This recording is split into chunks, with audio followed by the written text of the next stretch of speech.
not here yet, and... Well, gosh, I can hardly wait. Boy, you can hardly wait, Howdy. I'm all up in the air, too. I don't know what's delaying those fellas. Look, kids!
And good Saturday morning, everybody. How you doing this weekend?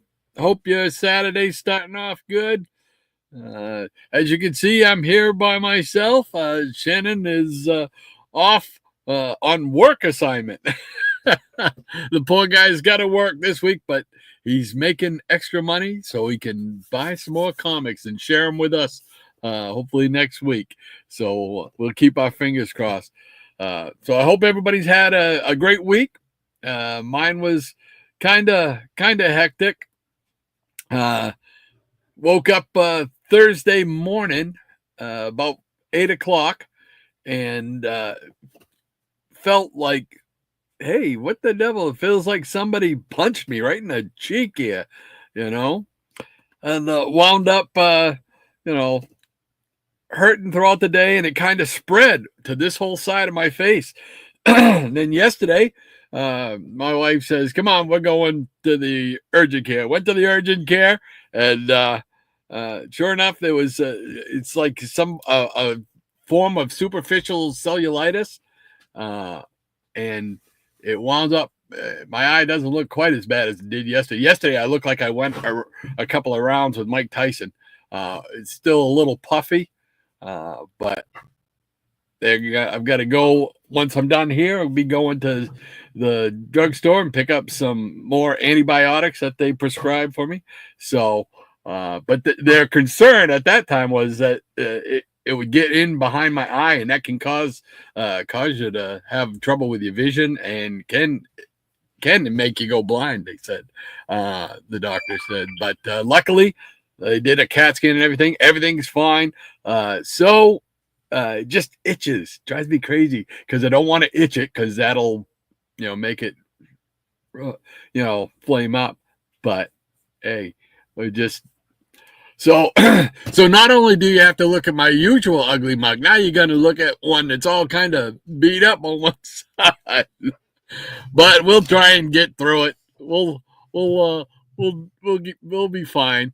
So, all right. Well, let's open up the peanut gallery barn doors and let's let you guys in.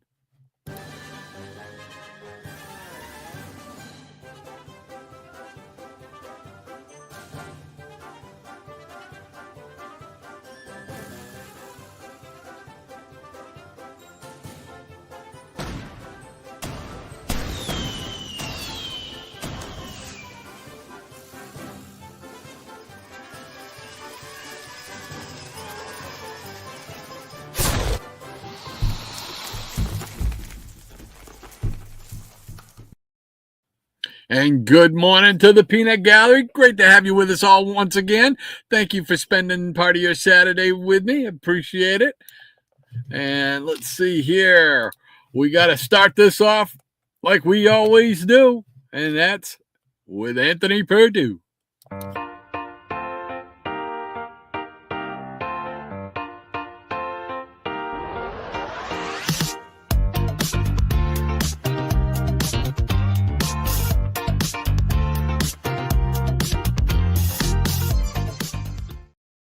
All right. This is Anthony Perdue's comic childhood memory, and let's see what he has to say. Anthony says, good morning, Peanut Peers, and thanks for Dad's well wishes. I left JLA 98 in China. December 2002, my friend Sally was going home to China to visit family. Had a week vacation time, so I joined her. LA to Beijing to Shenyang. Her father is a professor at the university.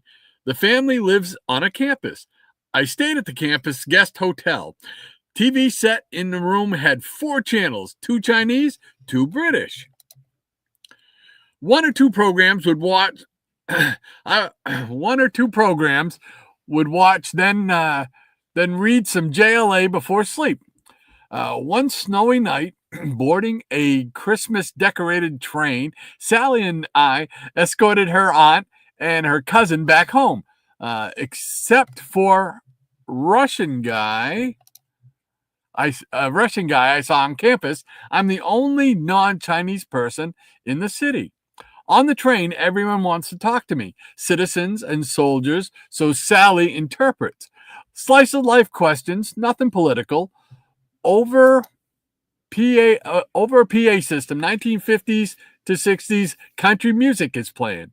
Everyone waves goodbye as we get off the train. We stay overnight at the cousins.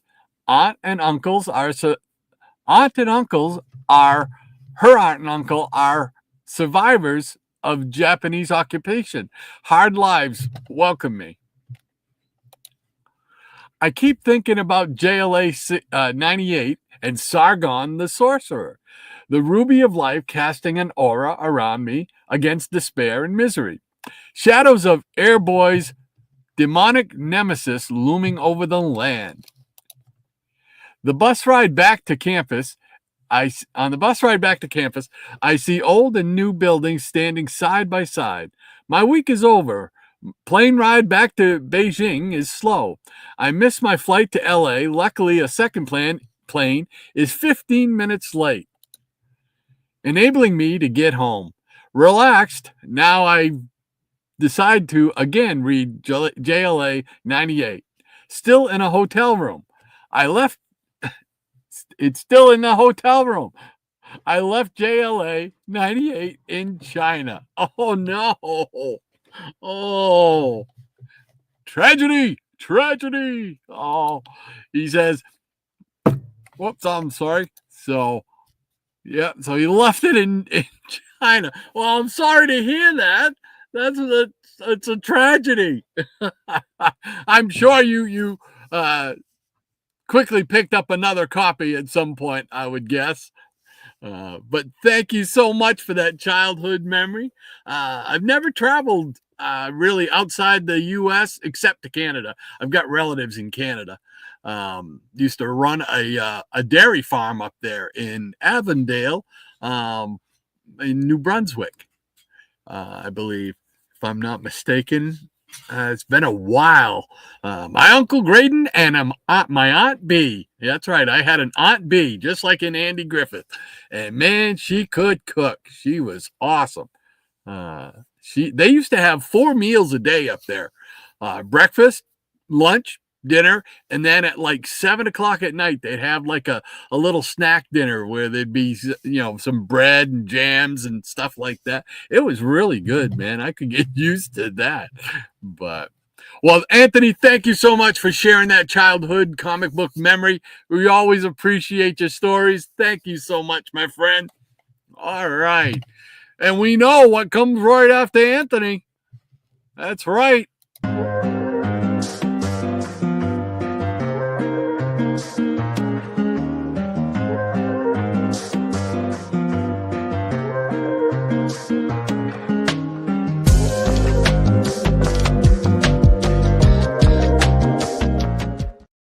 We got Easy Comic Reader and his comic musical stylings of the day, the comic song of the day.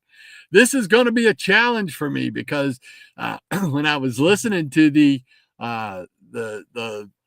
song, he always provides me a video clip where I can go and reference the song in case I don't know it, which I greatly appreciate. Thank you, Easy, for doing that. I greatly appreciate that.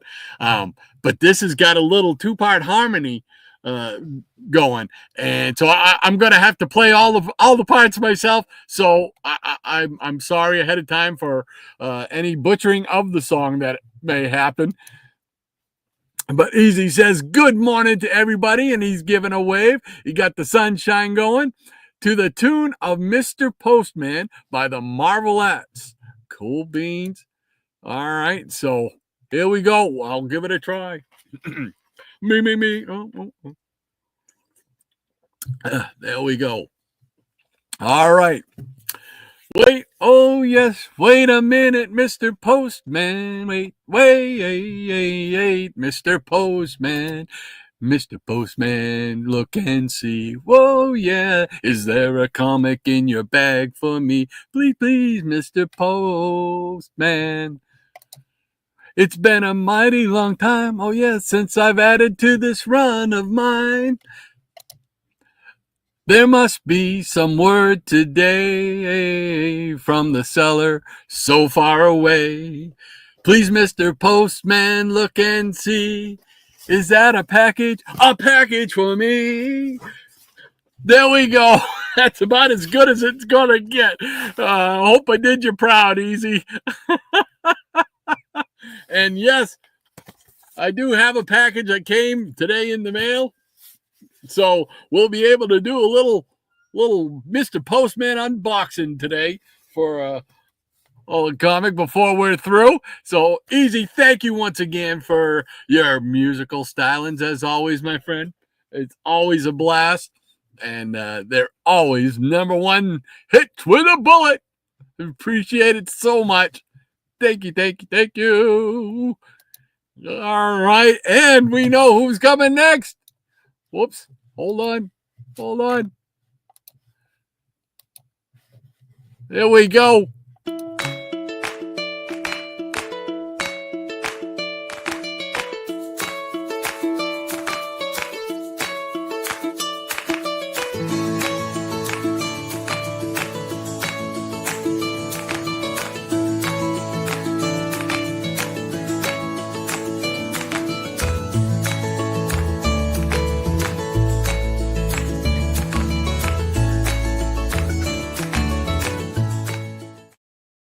That's right. She's the Baroness of the Blue Wrench. She's the one who keeps us all in line and keeps the show rolling.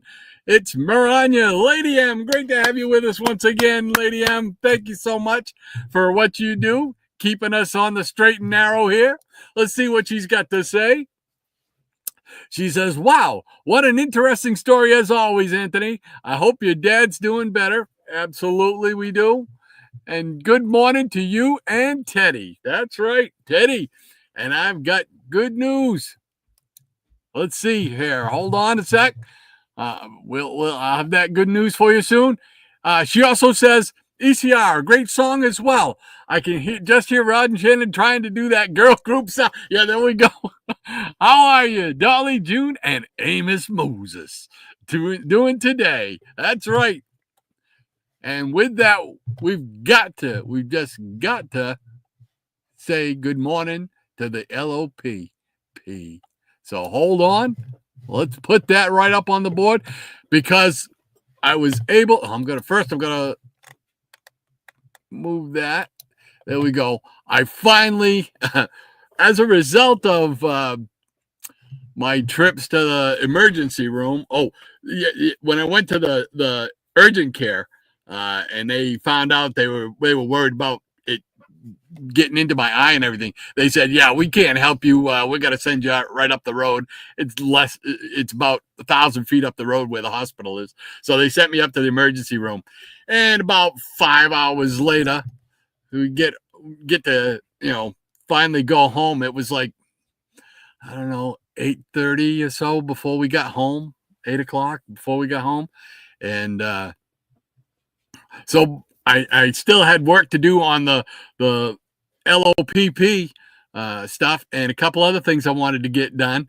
And so I I was up till after midnight, but I got it done, doggone it. I got it done, so now we've got a new inductee into the LOPP, so let's play that for you right now.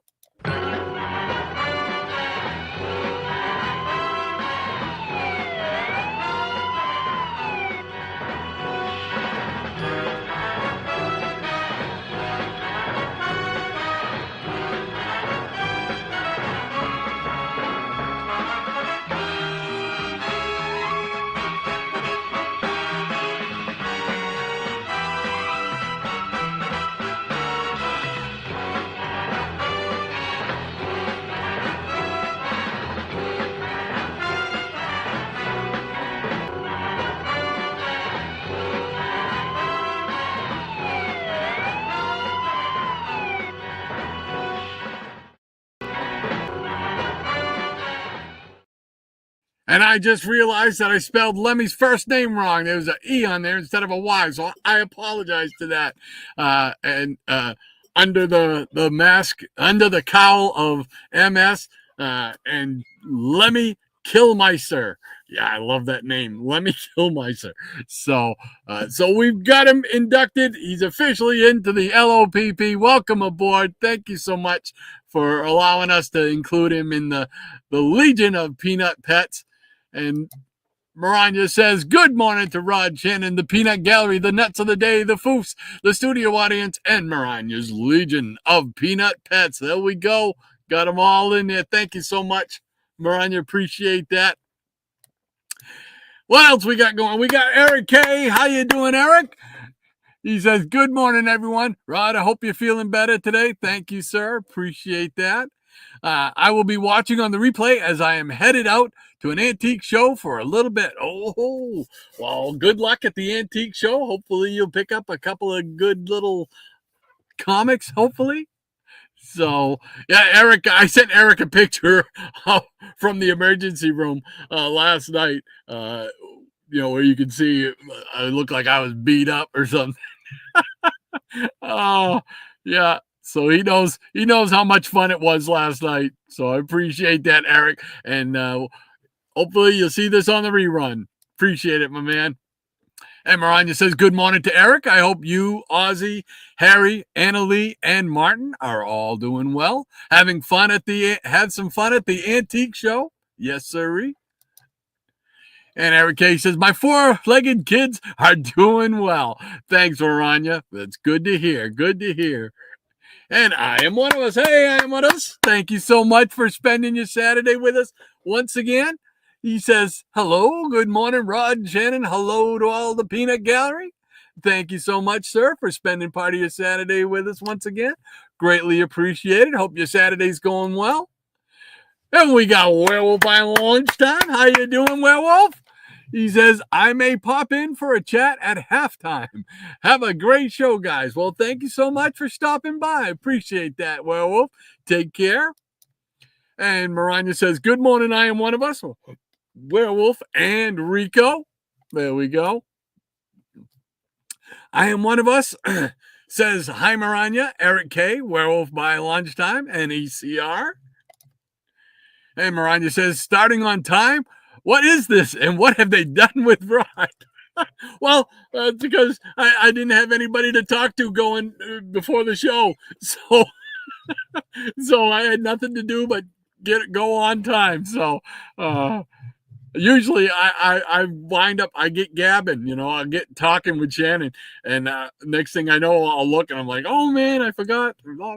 So Shannon's used to it. He knows. He puts up with me. And Tempest from Mars. Hey, Tempest, how you doing? He says, afternoon all, and a good afternoon to you, my friend. Thank you so much for joining us once again. I got to say, Tempest, I saw you on on Grayman's channel. Was it yesterday? Either yesterday or the night before. On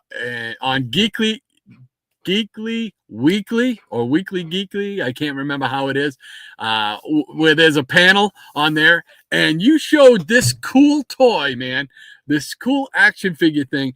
It was the JLA. It was like a representative, a reproduction of Brave and the Bold 28, the first appearance of the Justice League with Starro.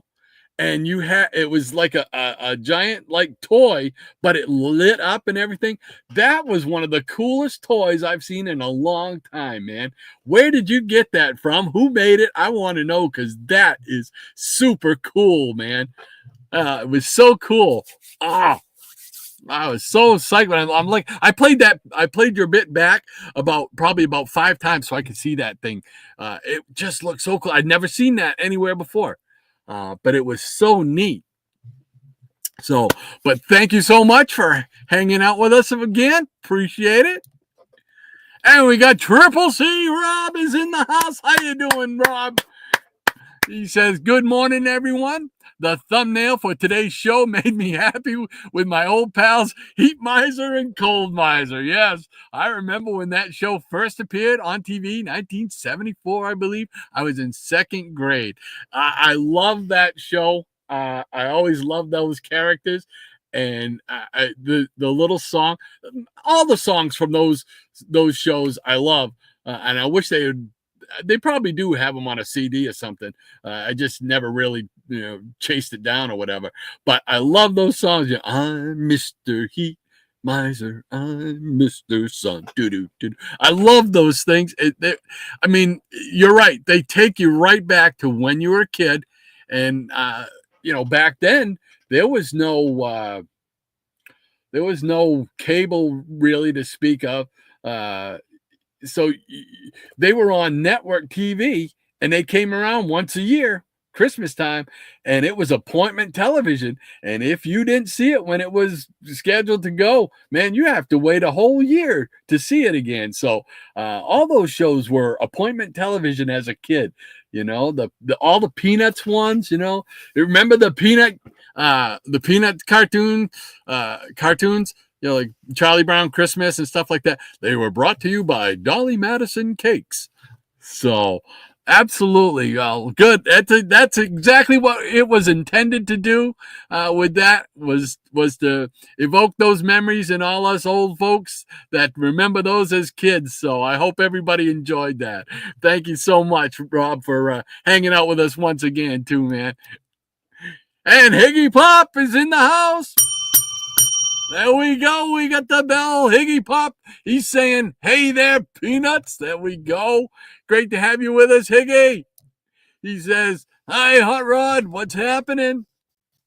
Appreciate it, my friend. Thank you so much for being here and spending your Saturday morning with us. Appreciate it as always. And Maranya says, good morning to Tempest from Mars. Hey there, Triple C and Higgy Pop. He says, how are you and Hawk Dog doing? There we go. I actually said it right for a change. Hawk Dog. That's right. And Maranya also says, hey, you reminded me of years ago when my husband got Bell's palsy after visiting the dentist. Fortunately, it was caught in time and cured with medication. Maranya, it's funny you mentioned that, because that was one of the things that prompted me to go when my wife said that, because I did think of that. I was thinking of the wrestling announcer, Jim. I can't think of his name now. Oh, man, I can't believe that. Longtime announcer in the NWA. Jim, oh man, I can't believe I can't think of his name. Anyway, he's got Bell's palsy and whatnot. And that was came into my mind. I'm like, is this like the onset of Bell's palsy or something? And I said, no. And when she goes, come on, let's go. And I said, yeah, all right, I'm with you.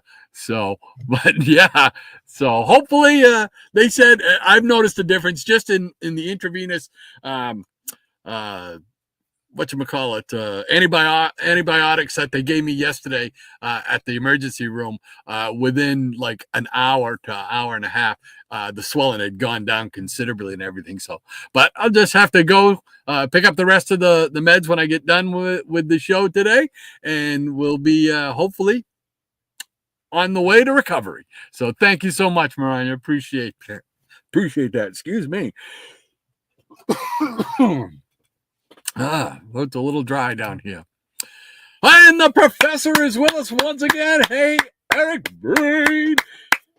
He says, hello. I can't do it justice like Shannon does or like Eric does. Eric, so great to have you with us again, my friend. Hope everything's going well for you. Hope you're starting your Saturday off with a smile. And we've got Missing Mars. Hey, Double M, how you doing, man?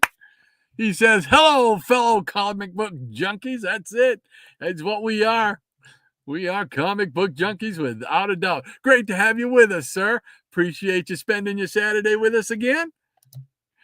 And Easy Comic Reader says, we love you, Hot Rod. Be praying for you. Well, thank you, sir.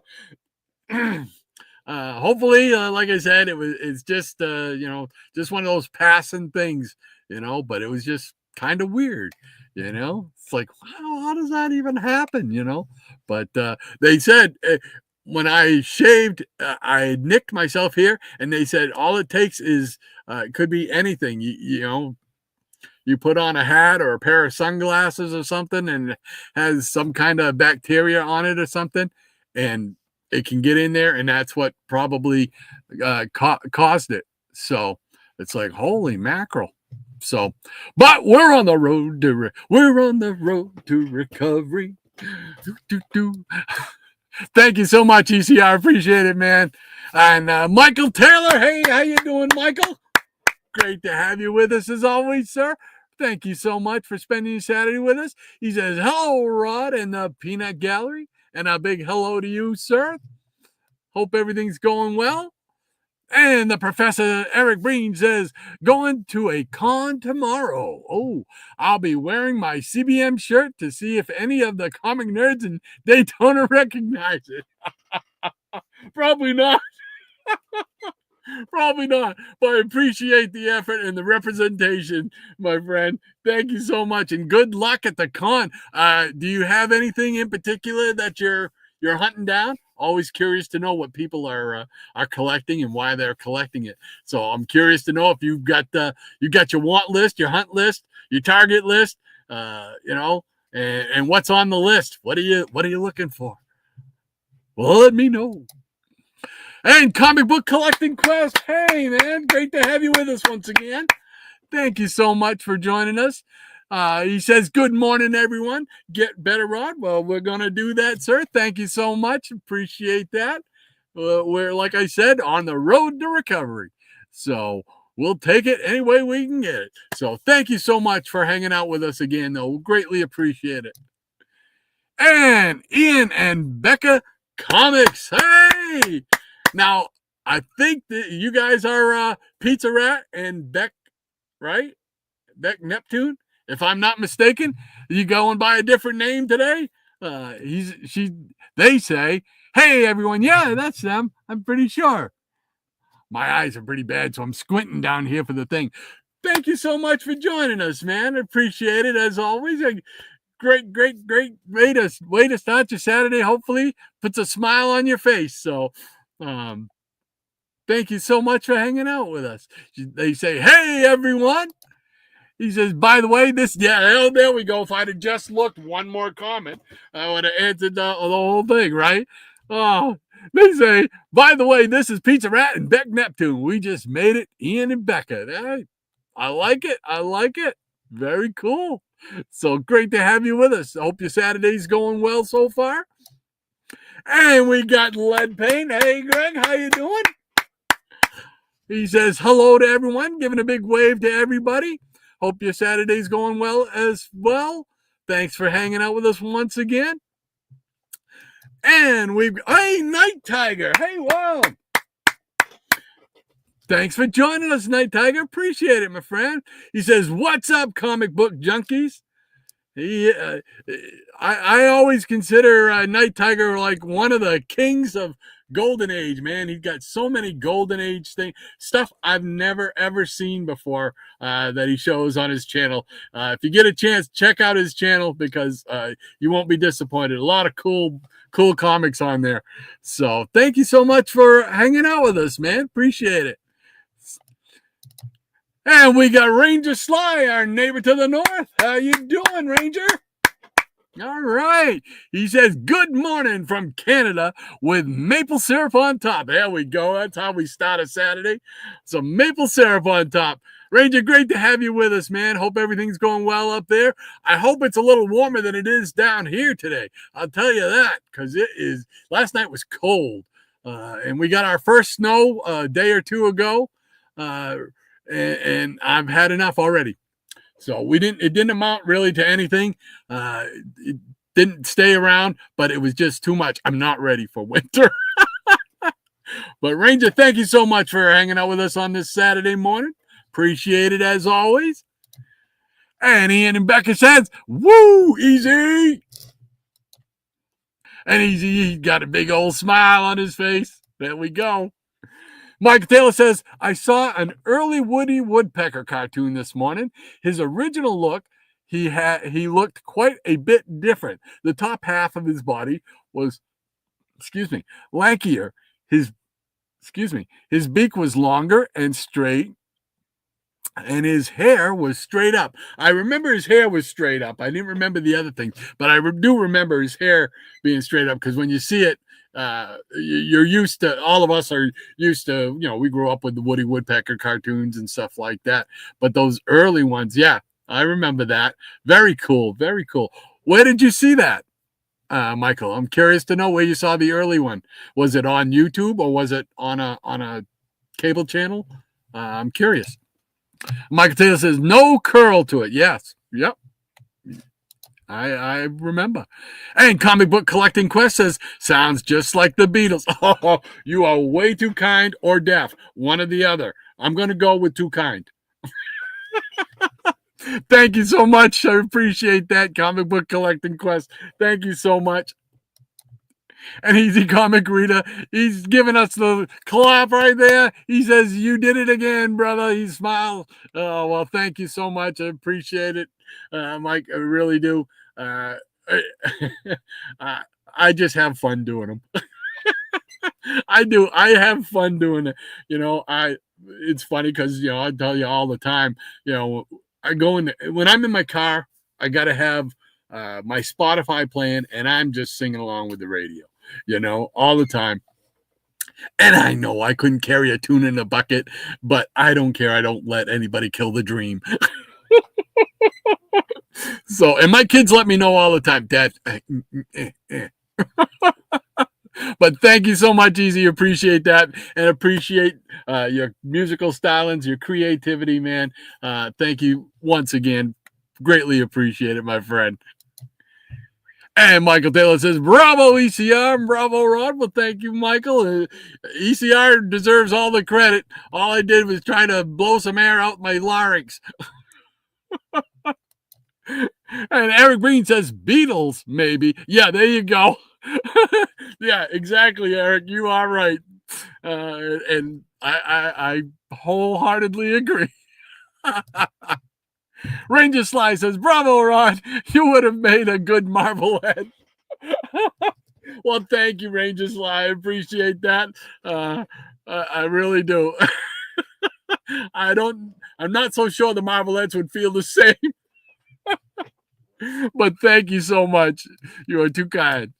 And Comic Book Collecting Quest, he's laughing out loud. There you go. Exactly. And Ranger Sly says, and well done once again, Easy. Right on. Yes, sir. And Ian and Becca says, good morning to Maranya, Lady M. And Michael Taylor says, I like the Beatles version of Please, Mr. Postman. Yeah, I'm sure everybody would like that compared to what they heard this morning. Oh, man, I'm telling you. I'd probably prefer a Mimes version over what I did this morning. Oh, under the call of MS. Hey, great to have you with us, sir.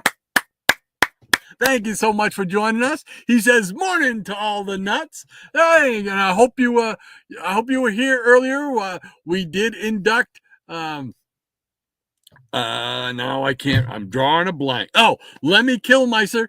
We did induct him into the LOPP, the Legion of Peanut Pets, Maranya's Legion of Peanut Pets.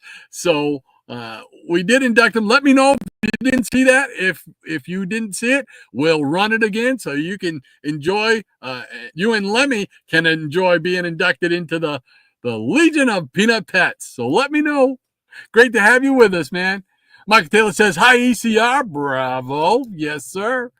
Double A, August Aesthetic. How you doing, Double A?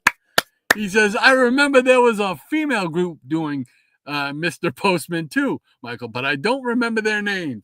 Yeah, well, the ones that ECR patterned it off of, I believe, is the Marvelettes. And I'm nowhere, I'm not a Marvelette, that's for sure. And I'm sure they would not want me as part of the group. Oh, man. They just say, yeah, no, why don't you just, you got a voice for nothing. That's what But great to have you with us, August, man. I hope your Saturday's starting out well, putting a smile on your face. Michael Taylor says, no Shannon today? Nope. Shannon, unfortunately, had to work. So he's making a little coin so he can have some extra money to buy some more comics and share with us. So hopefully he'll be back next week. We're keeping our fingers crossed. He said he wasn't sure they were scheduled work for him next Saturday as well, but sometimes they get enough done, I think, the first week so that they don't have to do the second week. And that's what he's hoping for. So, and that's what I'm hoping for. So he'll be back here with us and all will be right with the world. And Mike Taylor says, August, the Beatles didn't write Please, Mr. Postman. I think the Carpenters wrote it. Really? The Carpenters wrote that? Wow. I did not know that, if that's the case. I remember the Carpenters. I like the Carpenters. Very cool. Under the Cowl of MS says, Lemmy loves it. Awesome. Awesome. Double A says, okay, Michael, thanks. And EC Comic Reader says, welcome in, Lemmy. Yeah, unfortunately, I spelled his name wrong. It's supposed to be with a Y, if I'm not mistaken, right? So under the Cowl of MS, I apologize, and I will make that correction this week. So we'll have the name spelled right. And Comics Embraced, hey, CE, how you doing? Thank you so much for joining us. Greatly appreciated. Says, morning, good people. There we go.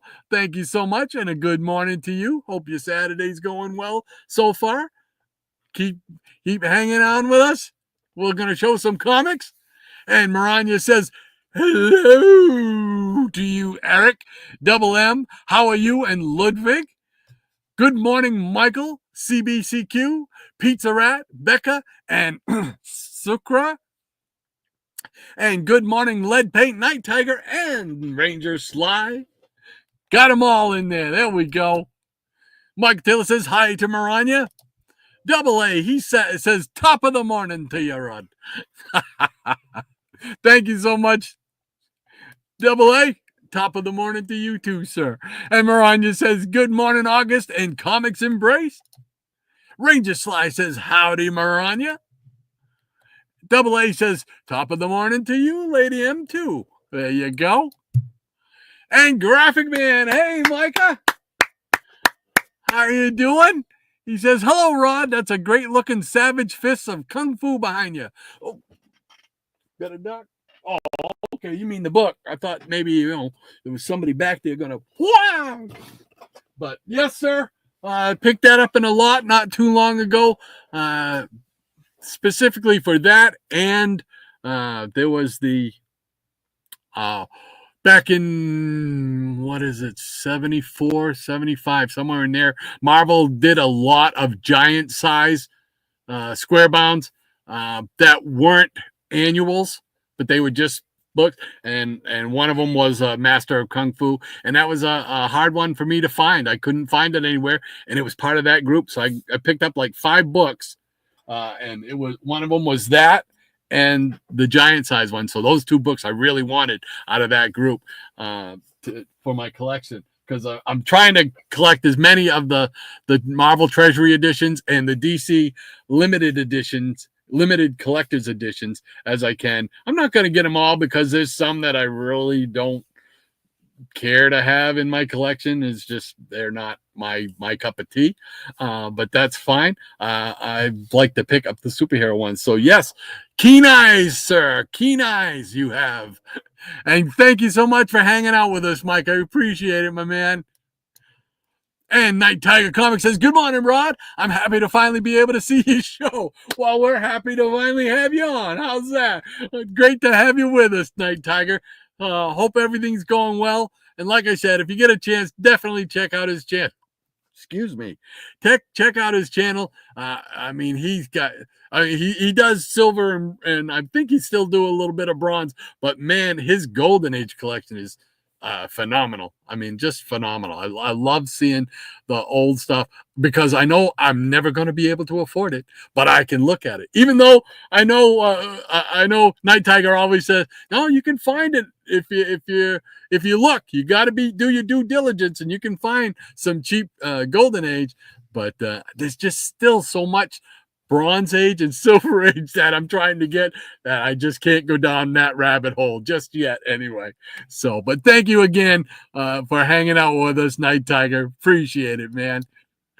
And Michael Taylor says, Heat Miser, great song. The videos are on YouTube, of course. There we go. Oh, yeah. I remember as a kid, I had my tape recorder. It's right over there on top of the boxes. My tape recorder, I used to tape those songs. You know, I tape the shows and then just tape the. I mean, I when the songs come on, because after a while, you knew when the songs are coming on as a kid, and I would tape them just so I can play them. I just love those songs, man. And August Aesthetic says, Rod, on the rack behind you, is that Danger comic from Silver Age DC? It's not Silver Age DC. Excuse me. I remember a King Faraday comic from DC. No, it's not from DC. It's from Super Comics. It's from Super Comics. And this is number 16, and they were a weird company. I still haven't figured it out totally. I'd like to do some more research on it, but they did some reprints, I think, of Doll Man comics, and they did a couple of Western things. But Danger, I've only seen. They say this is number 16, but you know what?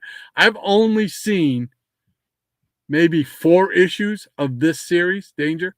I've never seen a Danger number 1. So I don't know if it's a situation like Charlton where the numbering was continued from a different series. But so yeah, that's what this is. It's a company called Super Comics. So yeah, but and I like those oddball things like that where you don't see them too often. So when I see something like that, I used to see them in the Overstreet Price Guide, in the glossy picture section, and I go, oh, I'd like to eventually someday get that, so I'd put it on my hunt list, and I might not see it for 2, 3, 4, or 5 years, but eventually I'll pick up something like that, and those kind of things I like to pick up. I think I've got like 3 issues of Danger, but there's a couple more still out there, but I've never seen like a number 1, number 2 through like number 10 or something like that. I don't think I've seen any of those. So, but yeah, that's what it is, AA. That's all I know about it right now anyway. So I don't remember the King Faraday comic from DC. So that must have been maybe in the early 60s, late 50s, maybe. So I remember, wasn't there? He wasn't in Showcase. Was he? Was he in Showcase? Did he have a short run in Showcase? Maybe. So maybe somebody out there can help refresh my memory. So, but there you go. That's what I know, AA. So hopefully that helps a little bit. but they're not expensive at all. So if you're looking at like picking some of those ones that you can find them on there, and they're not expensive at all. Eric Breen says, Jim Ross, there you go. Man, I could not think of that, and that's weird, but that just goes to show you where my mind's going, man. Just stuff that used to be normal disappears on me. A couple of weeks ago, I couldn't think of the word pulps. Remember? I couldn't think of the word pulps. We were talking about pulps, and I couldn't think of the word. Thank you, Eric. You're right. It's Jim Ross with the Bell's palsy, the wrestling longtime wrestling announcer. Still does wrestling announcing once in a while for AEW. So, and there's a not a big pay-per-view, small pay-per-view today. WWE NXT tonight. So it's called Deadline. So if you're a wrestling fan, you can check that out. I'll be checking it out. And you know what comes with a pay-per-view? That's right. Pizza, baby. I am one of us, he says. Graphic Man, hello, glad you're here. Yes, we are. Cool beans. And Graphic Man says, yes, Jim Ross. Yep, you guys are right. You're on it. He also says, hi to I am one of us. And Tempest from Mars says, cheers, Doc. It's Geekly Weekly. Okay, so I said it right the first time anyway. I'm surprised Gray Man lets me on, to be honest. That figure pack was a 2010 San Diego Comic-Con release. You even got a Starro mask with it. That was one of the coolest things, man. I'm telling you. I've never, ever seen that anywhere, and I bet you it probably costs a pretty penny nowadays, but don't you think I'm going to try and look one up? I'm going to try and see. And if it is, if it's anywhere near affordable, I'm definitely going to see if I can't pick one up, because that was when it was cool enough when you were just showing the whole giant Starro and all the figures with it. But then whatever you hit a button and it lights up, and I'm like, oh man, just too cool. If you get a chance, check out Gray Man's channel with Geeky Weekly. The last episode, it was just on yesterday or the day before, and check out Tempest from Mars, and when he shows that, it is just the coolest action figure toy thing. Just awesome. And of course, check out Gray Man, because today at probably 2:00 Eastern time, he'll be having his usual cover slinger challenge. So definitely check that out. And he's been knocking it out of the park with those it's like old time radio ads that he does for house ads. I love them. Great stuff. So yes, Tempest, very, very cool. So I gotta hunt that down, brother. Thank you so much for sharing that on that show, because I just fell in love with that thing. So what else is going on here? We got Diabetic Superman. Hey, how you doing? Flew right in to join us. How you doing this morning? Hope your Saturday's going well. He says, howdy, everyone. Mike Taylor says, Rod, what happened to you? I missed it. Just real quick, woke up Thursday morning, and it felt like somebody punched me right on my cheekbone. My first thought is, hey, did you, elbow me, stop me from snoring again last night? To my wife, no. But and it got worse over the 24 hours. So Friday, yesterday, my wife says, well, why don't we just go to the urgency care where you can walk in, And I said, yeah, I'm going. We need to go. You're right. So, because half the time I'll be like, I really don't want to go.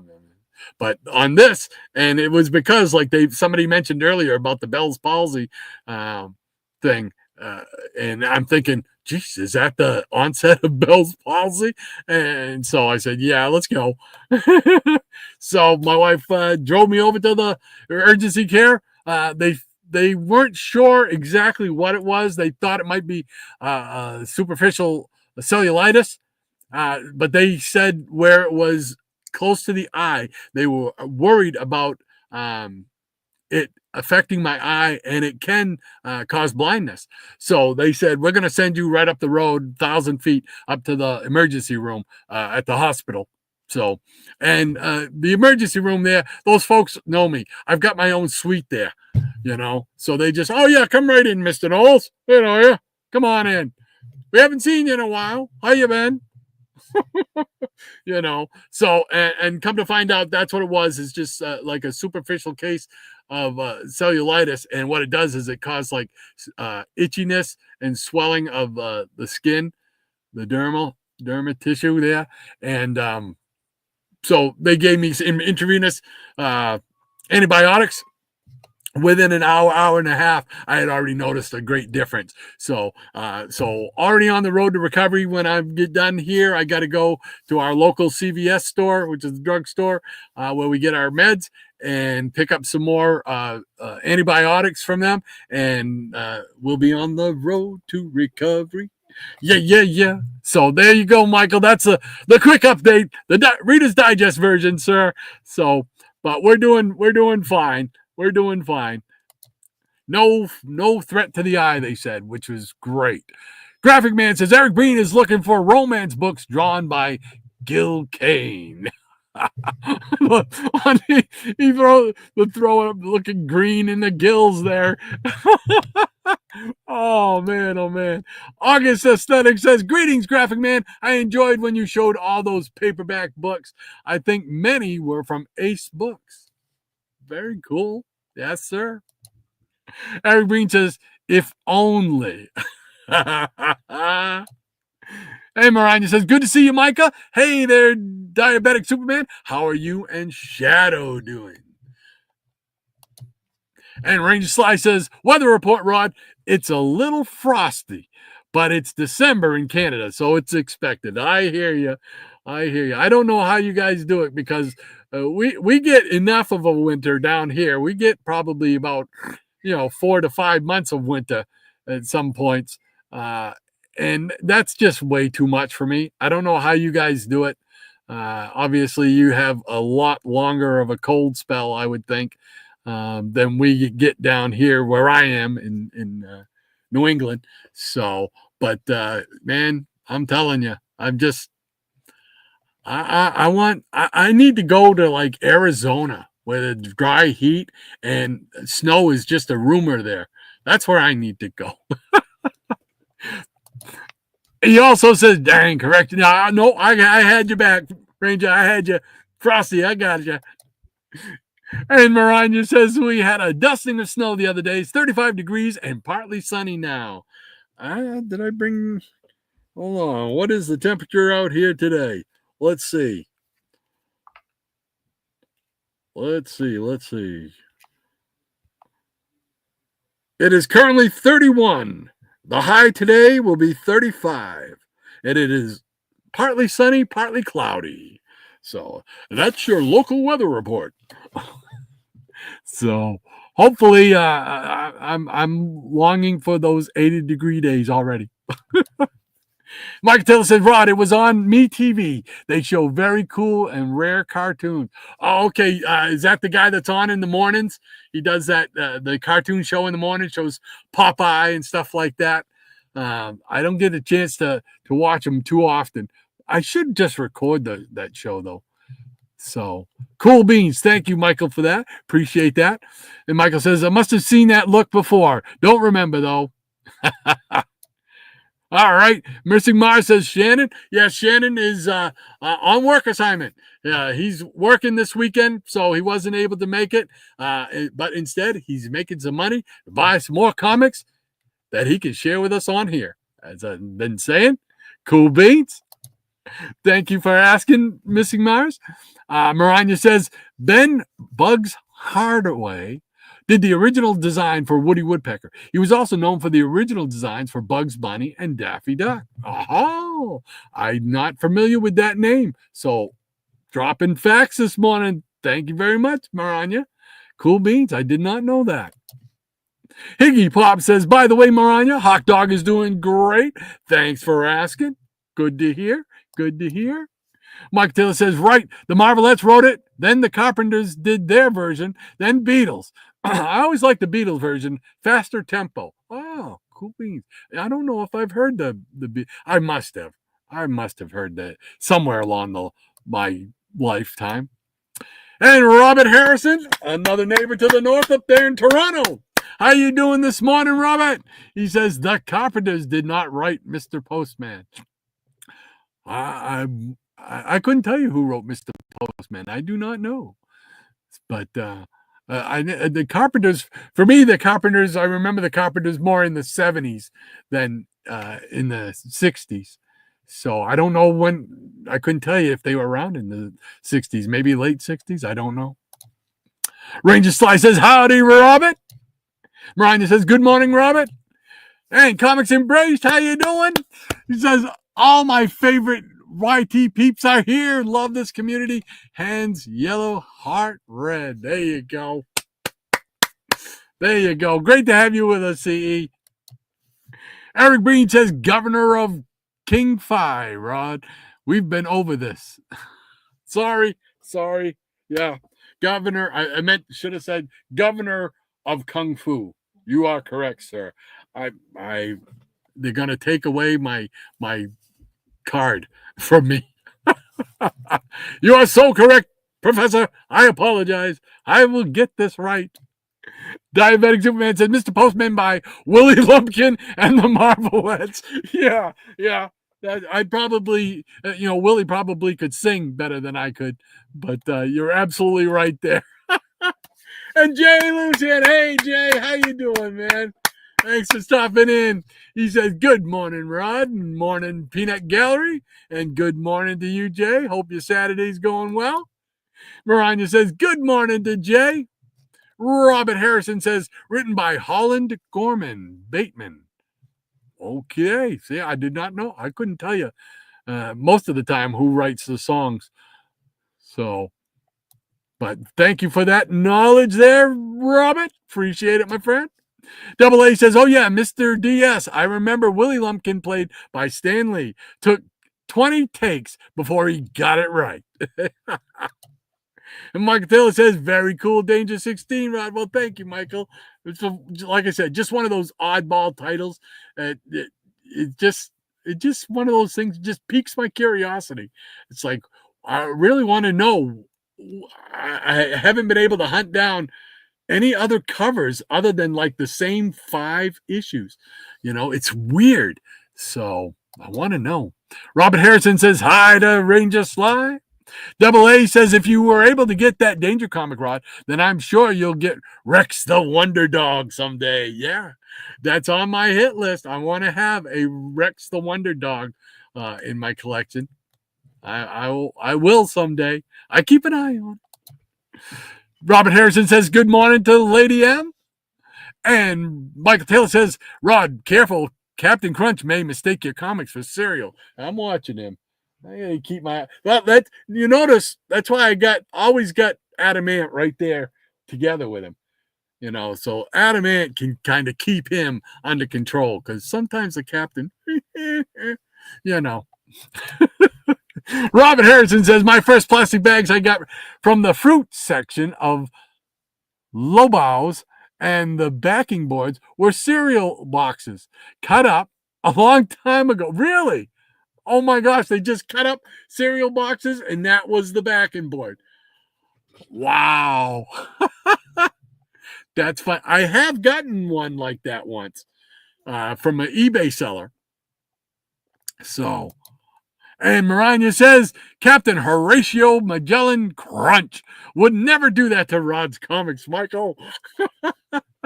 I don't know. He's been dropped on his head a couple of times, so he may have a little, something going on there. Eric Green says, Kung Fu. I need new typing thumbs. I'm with you. I knew what you meant, though. I knew what you meant. The whole governor thing tipped me off. I knew exactly. And Miranda says, you caught my typoglycemia, Eric. Just call me Typoid Mary. All right. Rod, my husband, didn't want to go when he was coughing and was short of breath. He's so glad he did. He's doing good, taking his meds and so on. Yeah. The first time around, I didn't want to do all that stuff. I just didn't want to. I hate hospitals and I hate 5-hour trips to the emergency room. But I've learned that especially something like that, coughing and shortness of breath. And I have to sleep now in a semi sitting up position, because if I try to lay flat, because the ejection fracture of my heart, it does not pump out the fluid, not blood, but fluid, just regular other fluid. It does not pump out the fluid fast enough. So you've heard of people when they get fluid in their legs, they retain water in their shins, ankles, and stuff like that. That's what that comes from. Your kidneys and your heart can't get rid of the fluid fast enough.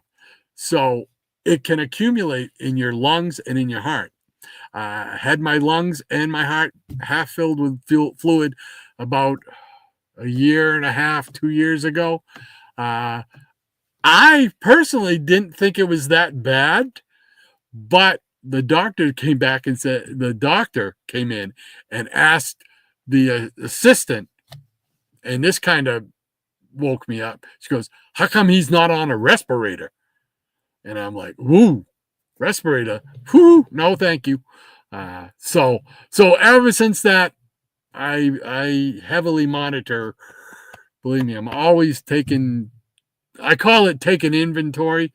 If I'm not feeling good, I'll tell my wife, yeah, I'm just taking inventory. She knows that I'm kind of self-assessing what's going on, if it's something I feel we need to make a trip or not. So, yeah, well, I'm glad he's doing much better, though, Maranya, because that is not a good thing, and I don't wish that on anybody.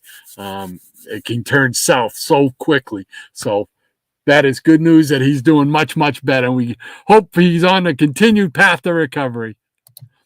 And Mike Taylor says, Maranya, he's laughing about what she said earlier. And under the cowl of MS, gonna head to the dump and run errands. I got to do that later on today too. Have the show on in the background. A spider snuck up on you last night and laid eggs. And oh man, don't say that. Oh, because that's I forgot. I just saw that in a movie or something once.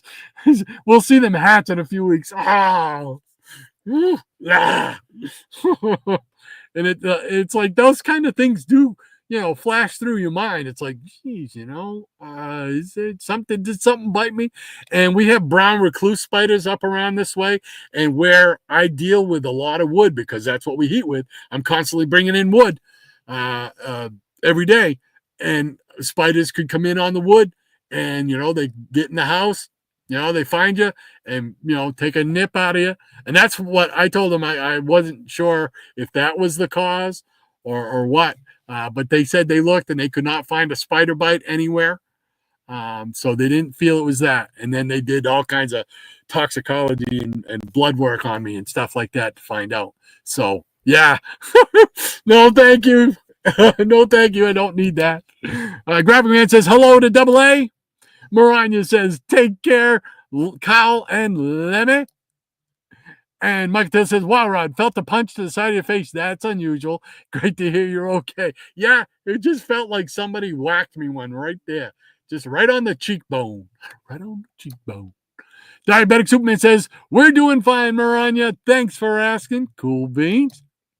Fanboy Prime, how you doing, Fanboy? Great to have you with us, sir. It says, lurking while driving to San Antonio. I bet it's warm in San Antonio. And it ain't warm here. So thank you so much for hanging out with us, man. Appreciate you spending part of your Saturday with us. Rania says, hey there, Fanboy. Mike Taylor says, not them. They are on Monday through Friday. Oh, okay. All right. Cool beans. Well, thank you for that. Because I'd like to see that. Ian and Becca comments. They say, hey, Fanboy. All right. And Maranya lays down the pause line. There we go. Oh, my gosh. It's already 11 o'clock. Holy mackerel. And I started the show on time because I figured, okay, I'll make up a little bit of time with the peanut gallery, And nope, I didn't. I just can't. I like to take my time and talk with you guys. So thank you so much, Maranya, for putting down that pause line in honor of Pauline and Kat Murdoch. So, all right. Well, let's see what we got here. I got let's see, we got some stuff here and we got some stuff there. All right. We'll start off with a mixed bag. How's that? We'll start off with that. And then I got some Marvel stuff, Silver Age. I got some Silver Age DC. And then I've got this right here to open up, which I know what it is. And it was a pretty cool book for me anyway. I hope you guys will think it's cool. Anyway, I wanted to start off with this one right here, because this has been on my hit list for a long time. I finally got it. I purchased it off of eBay. However, when the book was sent out, the seller just happened to put it in the wrong one, and he sent this book to somebody else, and I got their book, which was a Simpsons book, a modern book. It was a Simpsons comic book, and I don't collect the Simpsons. I don't even watch them anymore. So when I let him know about it, he took the ball and ran with it. He got right on it. He sent out a mailer, whatever, to the person with the postage paid and everything. So all the person had to do was just put the book into the thing and send it off, and it would come right to me. And he was very good with the communications. And I've had problems before with some sellers that are not as professional and as resolute to get a resolution. This seller, I'm going to give his handle out on eBay. Is called Dollar Comics. Dollar Comics, all one word. And this book is by Skywald Comics. It's The Heap, #1. And this is, like I said, been on my radar for a long time. And I just want to thank Dollar Comics for his communication. He kept me up to date every day or every other day. He was sending me an email, letting me know where it stood and everything. It let me know about his communications with the other fella. Thank goodness the other fella was a good guy too, and was able to just go ahead and send this off to me. So I want to just want to give him a shout out, because when too often you hear about the bad stuff, you don't hear too much about the good stuff. Well, Dollar Comics is a good seller. He's a collector, and so he knows what I was, the anxiety I was feeling over it, and he was very cool. So Dollar Comics on eBay, check him out. It's all one word, Dollar Comics, and you can get some good deals through him, and he's a good guy. So, but all righty. And then I've been on this Bronze Age kick here, and these were the last. I got a big trying not to itch. It itches. Been trying to fill out this run of Amazing Adventures, the War of the World, Killraven saga. So, and I got a big lot of those back a couple weeks ago. And I just needed 2 or 3. Actually, I think I needed 3 more or 4 more. 4 more. Well, I found a small lot that had those 4. So, but I got a couple other ones. So, let's see. We're going to start off with number 18.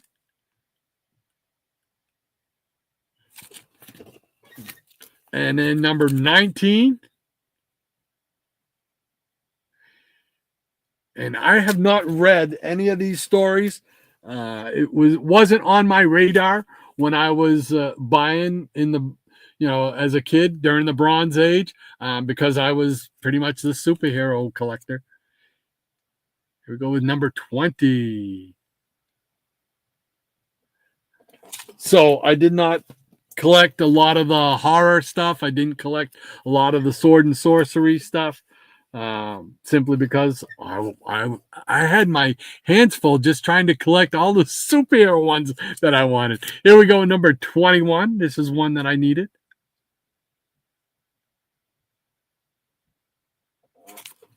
I think 20 was the other one I needed too. No, 18.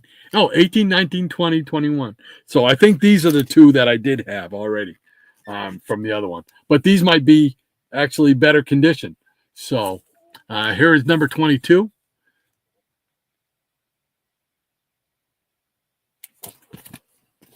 And a number 23. And I think, if I'm not mistaken, I think that puts to bed that run for me in Amazing Adventures. So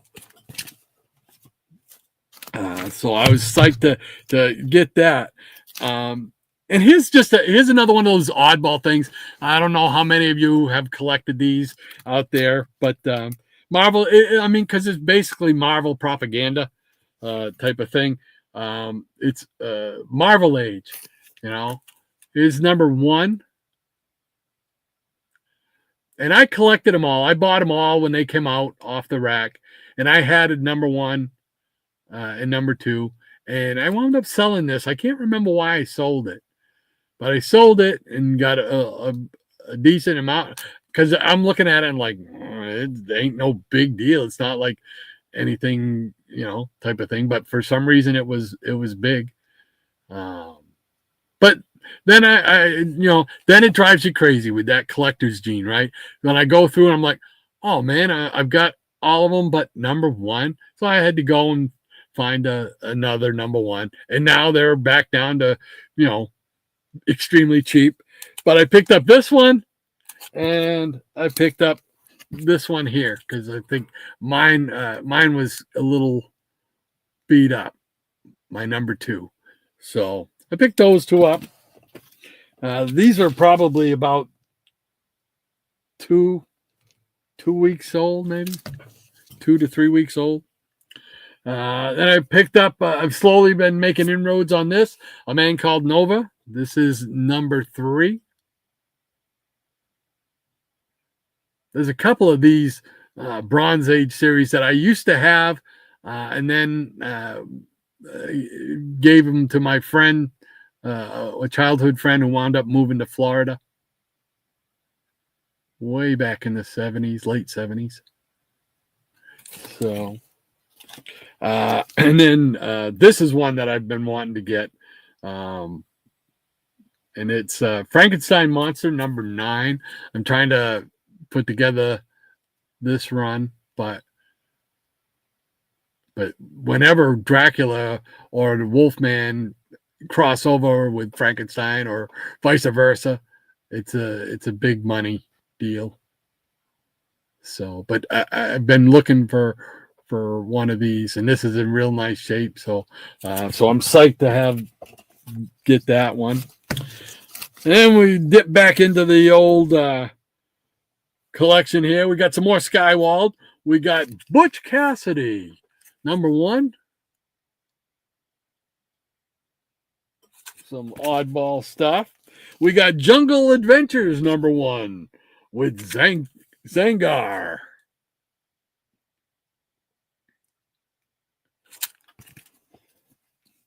I think that's Kazar's redheaded stepchild right there. And we got some Archie Adventure series with the Adventures of the Jaguar. Here we go. This is issue number 1. And here we go with number 2. Nice purple cover. Again, it was just you knew some of the characters, from the Archie series, like the Shield, Hangman, stuff like that. But Jaguar was the one that always fascinated me. Number 1, because he got a red and yellow costume, and red and yellow, I just like red. Red was always my favorite color. The Flash, blah blah blah. So I always liked that character, but it was a long time before I realized that the Jaguar had his own series. So then when I knew that, it's like, down the rabbit hole we go. Here we go with the Adventures of the Jaguar number 4. Who is that? The Cat Girl. The Return of Cat Girl. Here's the number 5.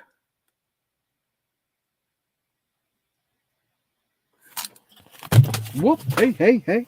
Don't be throwing things on the floor here. Okay. Here's number 8. And man, these are so out of order. Because I believe the only one I need now out of this is it's either 6 or number 9. So it is number 12.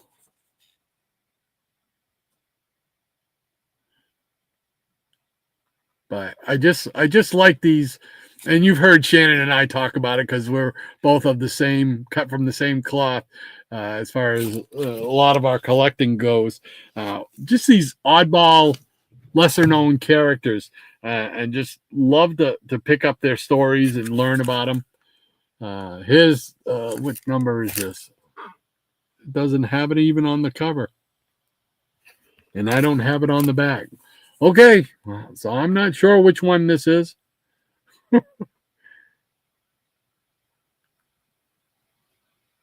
But and we got a couple more from Archie's, and this is Adventures of the Fly, number 6. That was another name that I was trying to think of. The Fly. Everybody who knows about the Fly and the Crusaders. And this is number 7. Another purple cover. And then we jump to DC. It's one of the 80-page giants. It's one of the very first ones when they started those. No, that's not correct. It is a giant one, but it does not have the number. And it's a romance comic. It's Young Love number 69. But it is a giant, but it does not have usually it'll say G whatever, like G18 or whatever.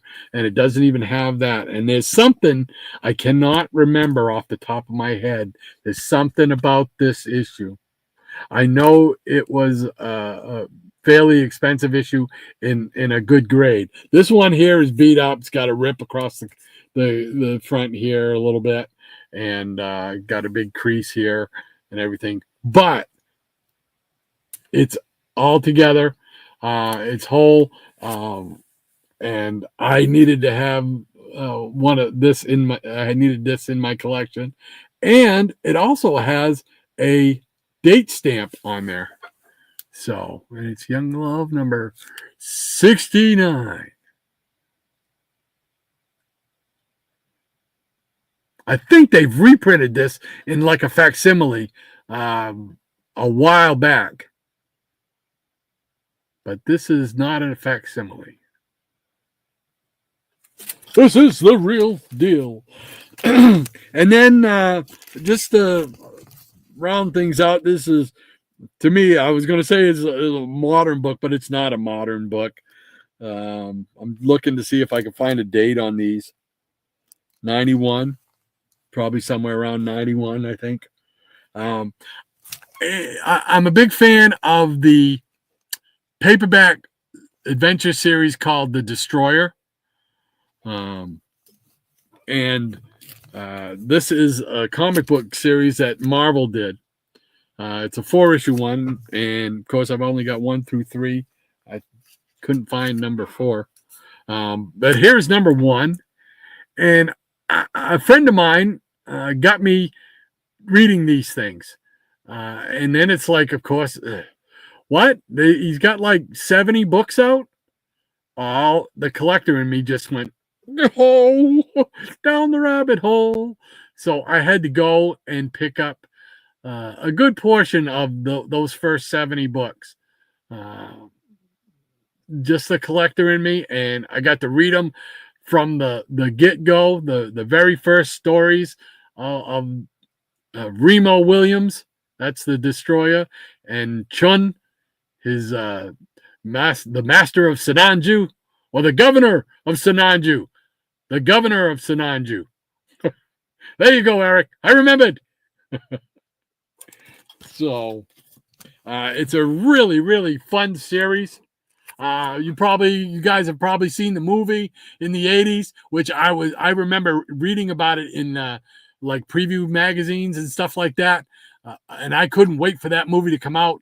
When it came out, I enjoyed it, and I still enjoy it. And it was panned by a lot of the critics and everything. And maybe it doesn't hold up as well now for people, but for me, I just enjoyed it because I was just so thrilled to see the characters in the show. Here's number 2. I mean, there's always like a little headbutting going on with Chun, the little master of Sinanju, and Remo Williams. But I just really enjoyed that movie, and I really enjoyed the books. So, all right. What do you say? Shall we open up the book here? Let's see what we got. All right.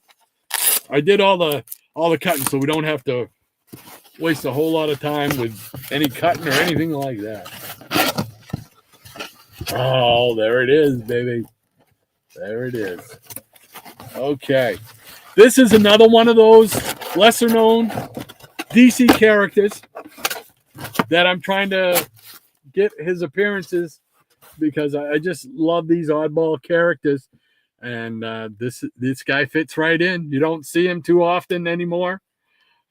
This is number 78 of Tales of the Unexpected, and it's featuring Space Ranger. And I just saw this one. I just saw this on eBay about 3 weeks ago, I think it was, and I was like, it was bugging me because I'd never seen this cover before, and it's like it's rare that I haven't seen all these covers yet, and so I just said, oh, there's a whole army of them, and I kept putting it off, and I finally pulled the trigger on it. And you know how if you put it on your watch list, usually within 3 or 4 days, you'll get a discount offer by the seller.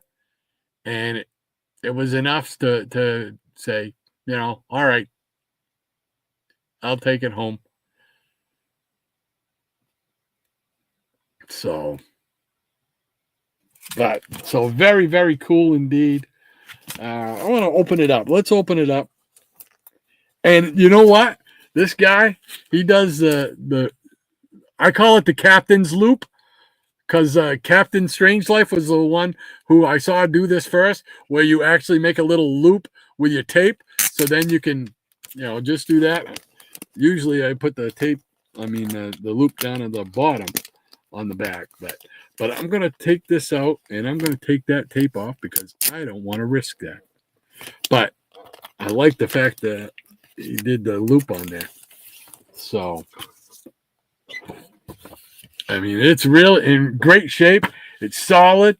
It's got still got gloss to it. There we go. The siren of space. Look at that. Love it. What does that say? 196 pieces. Cool beans. And there we go. Space Ranger. Space Ranger to the rescue. Space Ranger to the rescue. I just like to see what they got for house ads. Oh, and they list a subscription thing right there. And all the different subscriptions you could get. Great stuff.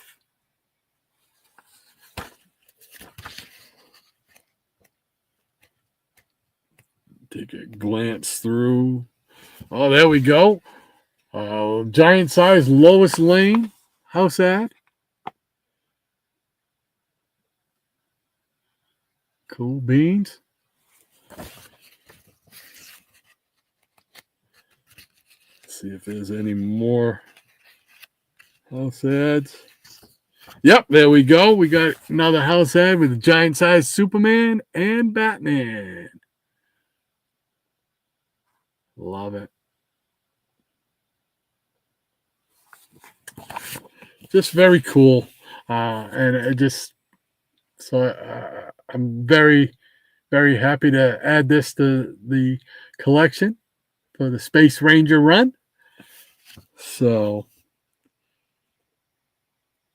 it's just cool. So I'm so psyched. So there we go. You guys got to see it first. Right here on CBM. Cool beans. Cool beans. All right. We'll jump back into the peanut gallery. See what folks got to say. If I can make sure that things don't fall down. Then we'll show some more comics. All right. We got Werewolf by Lunchtime. He says, what's up, guys? It's Crystal Palace 1, Manchester City 1 at halftime. Hopefully, I will pop in later. Big soccer game. I gotcha. Okay. Cool beans. Who are you rooting for, Werewolf? We want to know who you're rooting for. You rooting for Manchester? Miranda says, hey there, Werewolf. Is Rico keeping you in line? Ian and Becca says, I also hate hospitals. My only fear. Yeah. I mean, really, who goes to the hospitals? Injured people and sick people. So you don't want to go there to get sick, especially in this day and age now with all these things that, I don't know, COVID and all that stuff. You have to, I don't know. I just know I've been there enough. One of the things that drives me crazy, one of the things, and I get really agitated about it with them, and I will fight with them about it, is when you go in the emergency room and they want to take blood. Okay, just take some blood. Boom. No problem. Don't put the IV in like you're going to keep me permanently. And they do. They did it last night. They put it in on my wrist, just above my wrist. And they left it in there. And I'm like, oh, you snuck it in on me. I wasn't paying attention. But I've had them, when they put it in the crux of your elbow, I'm always bending my arm. And when you do that, and that needle's in there, that it's a flexible needle, but it still hurts. You know what I mean? And I hate that with a passion. I've fought with them before in the emergency room saying, no, you're not going to put it in me until it's decided that I've got to stay overnight. When they decide I've got to stay overnight, okay, then I can see you putting it in there, and I want you to put it below my elbow, But sometimes, you're going to butt heads because you get Nurse Ratchet, whether it's male or female form. Oh no, I'm in charge here. Well, no, you're in charge of what you do, but I'm in charge of what you do to my body, and I'm not going to have it in there. I've at one time I walked out of the ER because of them. So I just said, no, you know what? I don't need it. Don't need the hassle. See ya. But anyway, so I'm with you there, Ian and Becca. I don't like hospitals. There are plenty of great people in hospitals, so I don't want to paint everybody with the same brush. There's a lot more nice people in the hospitals than, at least the hospital I've experienced. A lot more nicer people than there are people who, oh, you're going to do it my way. No, I'm not. sometime I'll have to tell you about the time when I told them I wasn't going to stay unless they let me have pizza for my supper, because they didn't want to let me have pizza, because when you go, they look at your history and say, oh, he's diabetic. Oh, he can't have sodium. Oh, because of his kidneys. You can't, you're supposed to be on a heart healthy diet, blah, blah, blah. You know what? 2 slices of pizza ain't going to kill me. And so someday I'll have to tell that whole story. Michael Taylor says, great to hear, Maranya. And the Gray Man. Hey, Gray Man. Across the pond. How you doing today? Hope everything's going well.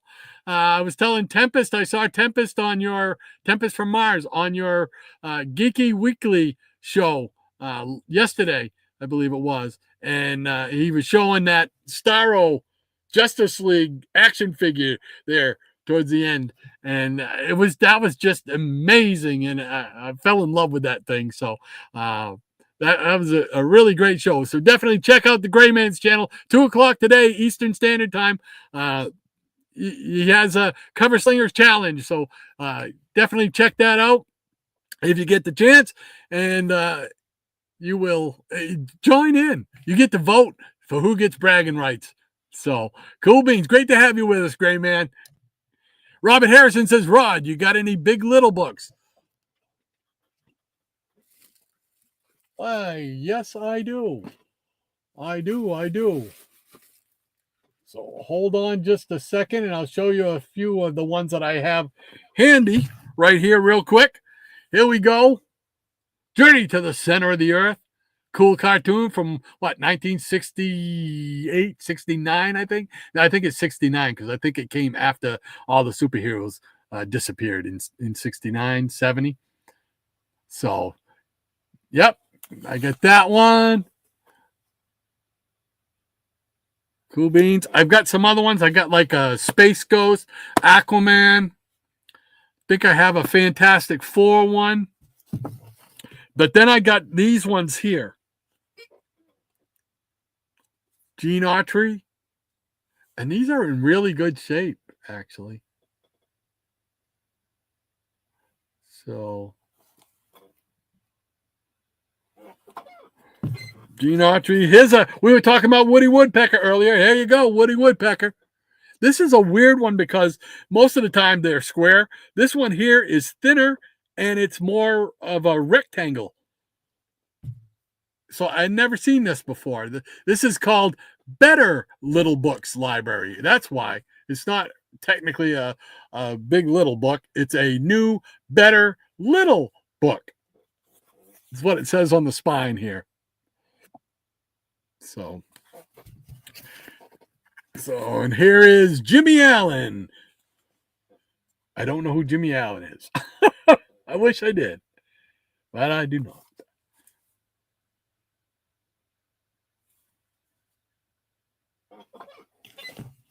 And Bobby Benson on the H-Bar-O Ranch.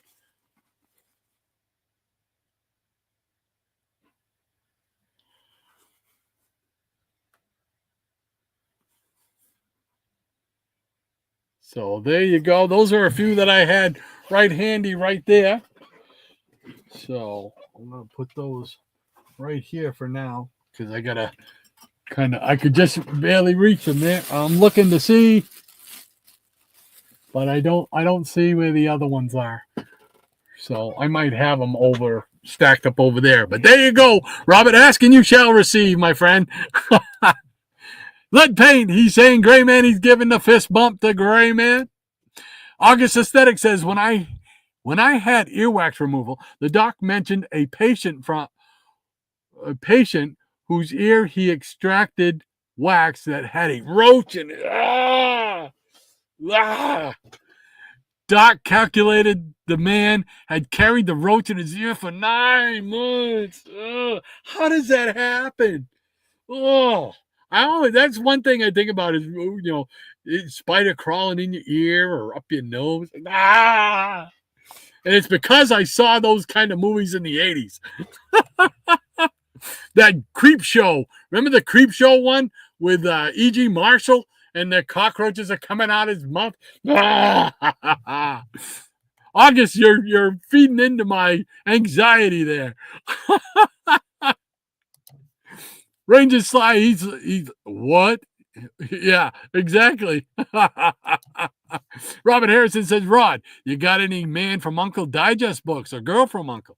No, I do not have any of those books.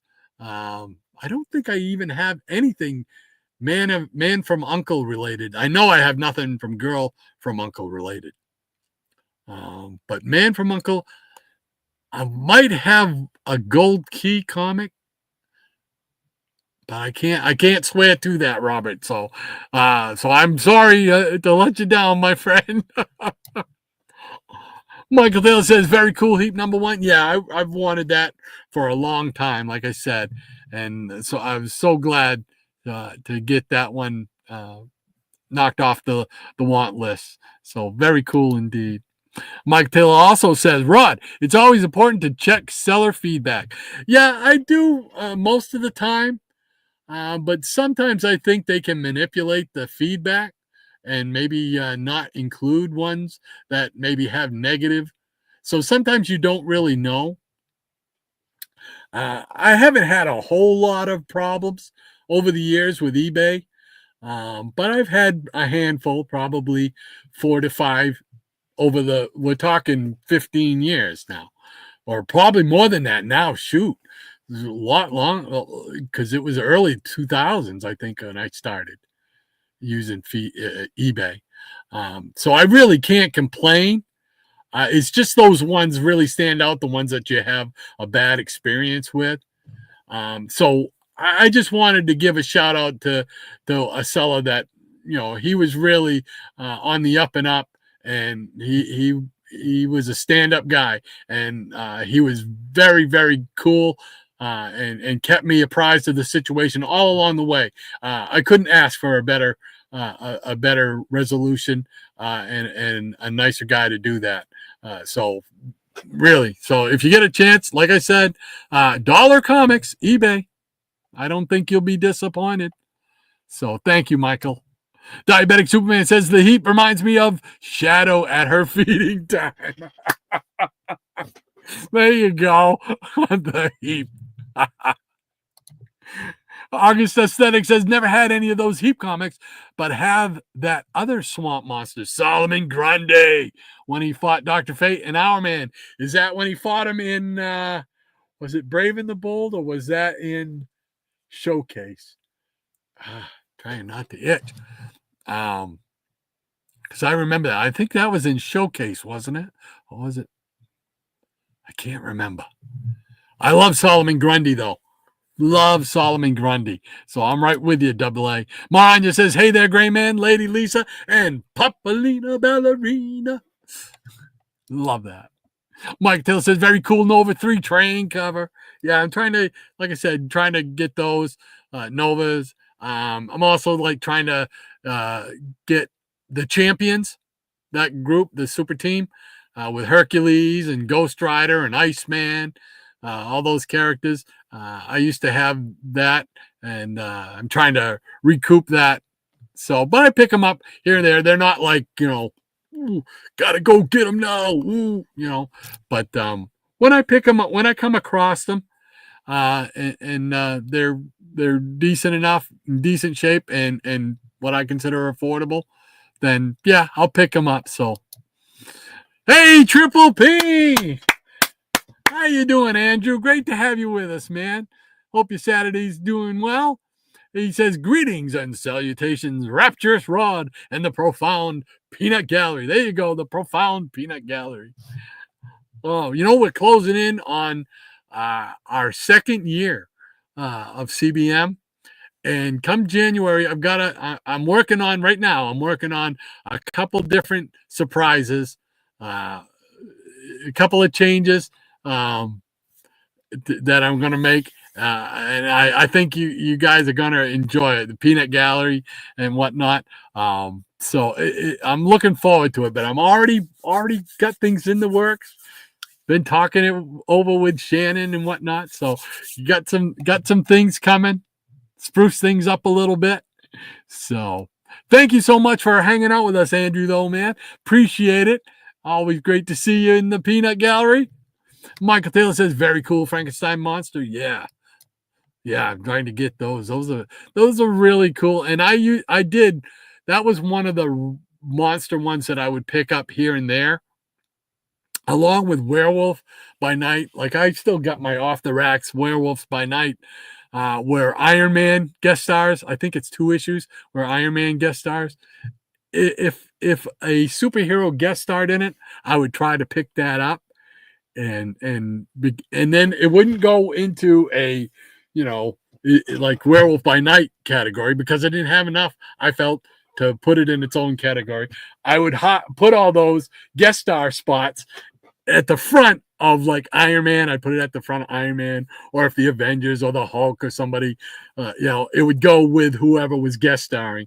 It would be put in the front of their box. So Ranger Sly says, love the Skywald Square-bound books. I think that's the appeal that started for me, was that they were square-bound, and square-bound books, square-bound comics. They just take me right back to those mid to late 60s, the Marvels, the DCs, and I just remember as a kid thinking these books are so special because you're getting so much more to read and see, and they just were always special to me. Shannon can tell you the same thing. Like I said, we're cut from the same mold as far as that goes. Just something special.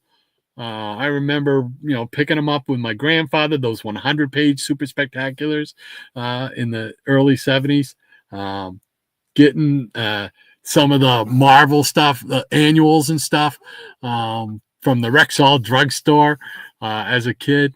They were just so cool, so much fun, so I'm right there with you, Sly. I'm right there with you, Ranger. And Michael Taylor says, very cool Jaguars. Thank you, Michael. Appreciate that, my friend. Yeah, I like that, those obscure characters. I Am One of Us says, cool September cover of Jaguar and the number 7 of The Fly. Yes, well, thank you so much. I am one of us. Appreciate that.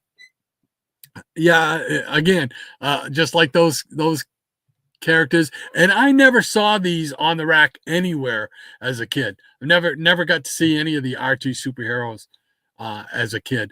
It wasn't until like the early 80s that I was able to find them at conventions, and there used to be like monthly shows around here, about 20 to 30 minutes away from me. There was always a show once a month, so I could go, and I was still learning through that, and through Overstreet Price Guide and Comic Buyer's Guide. Those 3 things helped me expand my knowledge of comics. And when I discover a new superhero, it's like, man, I want to know about that superhero. I want to get some of his adventures or her adventures. I want to read what his story is or her story. I want to find out about him. So really, my comic book world, my comic book collecting world exploded in the early 80s. And when I started having somewhat expendable income, because I was still living at home when I was 20, so I was able to go to the comic shops or go to the indoor flea market every Sunday morning, 8:00. I was at the Newington Indoor Flea Market, man. Like a champ. I was there. I get some cinnamon mini donuts that was at the vendor on the left as you went into the store, went into the place. And actually, I'd get those when I come out because I didn't want to, touch comics after eating them. But that was get awesome comics. I used to trade movie posters that I had. I'd get through my work. Because I work for a cable company, and the movie poster would come in. They'd display them for a month in the thing, and then if you wrote your name on the back of them, you got them. You got to take them home. No, nobody cared. Nobody wanted them. So I take them home. I go to the flea market, sell them to the guy at the flea market, take that money, turn around and walk 10 paces back to the comic book guy, There we go. So it worked out good for a couple years, man. I'm telling you. Tempest from Mars says, nice issue of Young Love, Doc. I've been after that one as well. Yeah, that was a tough one, and it still is a tough one. DC romance books are just taking off.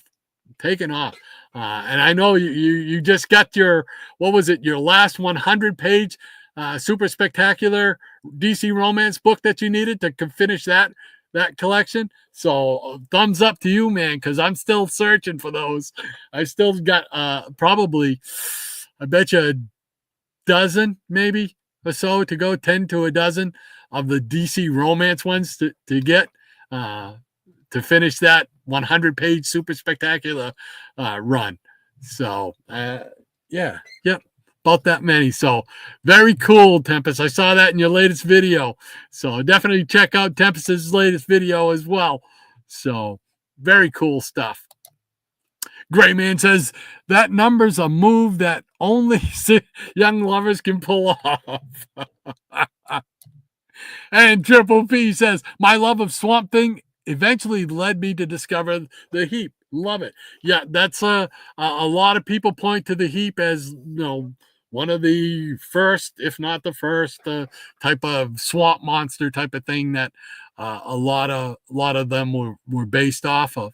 So it had some history behind it, and like I said, it was one that I wanted for a long time. Not only just because of that fact, but because it was a different company. I never heard of Skywalds, never saw any Skywalds till probably late 80s at that point with Skywald, probably early 90s when I discovered those, So just a whole lot of fun. So yeah, I agree with you, Andrew.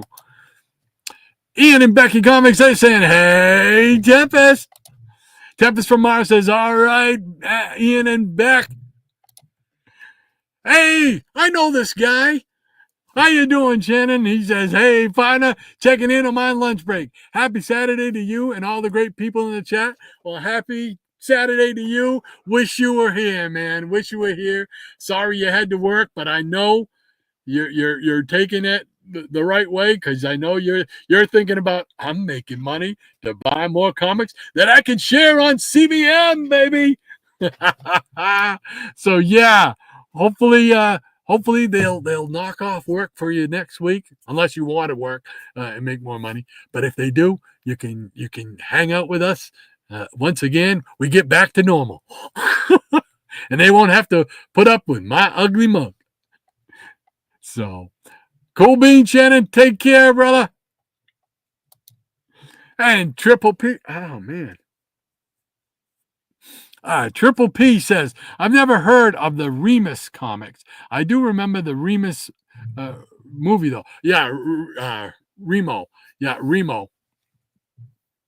They actually have some Destroyer magazines, too. I think Marvel put those out.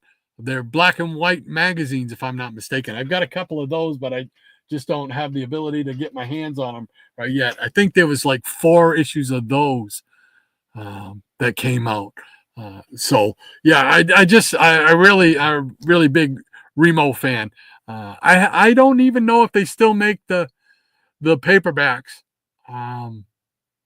I've gotten away from reading them, but I've got a box full down there. It's down on the bottom shelf down there. Of those. I'll have to dig those out someday and maybe share those with you guys. If you guys are interested enough, you want to see them, I'll definitely pull those out. All the early Destroyer novels. It's just a fun character, fun series. I highly recommend it. And Michael Taylor says, hey, there's Shannon. Tempest from Mars says, Remo is a fun film. I might have to track those Destroyer comics down now. There you go.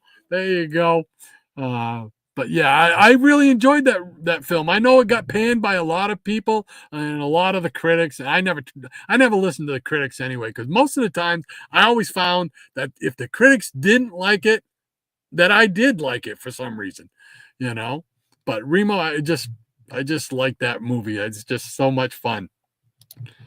Mike Till says, you as well, Shannon. Yes, sir. Triple P says, greetings, Shannon.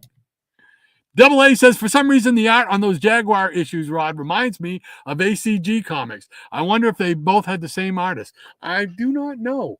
Who was it? I know there was it Chick Stone was one of the artists that did a lot of work on the Nemesis series, I believe.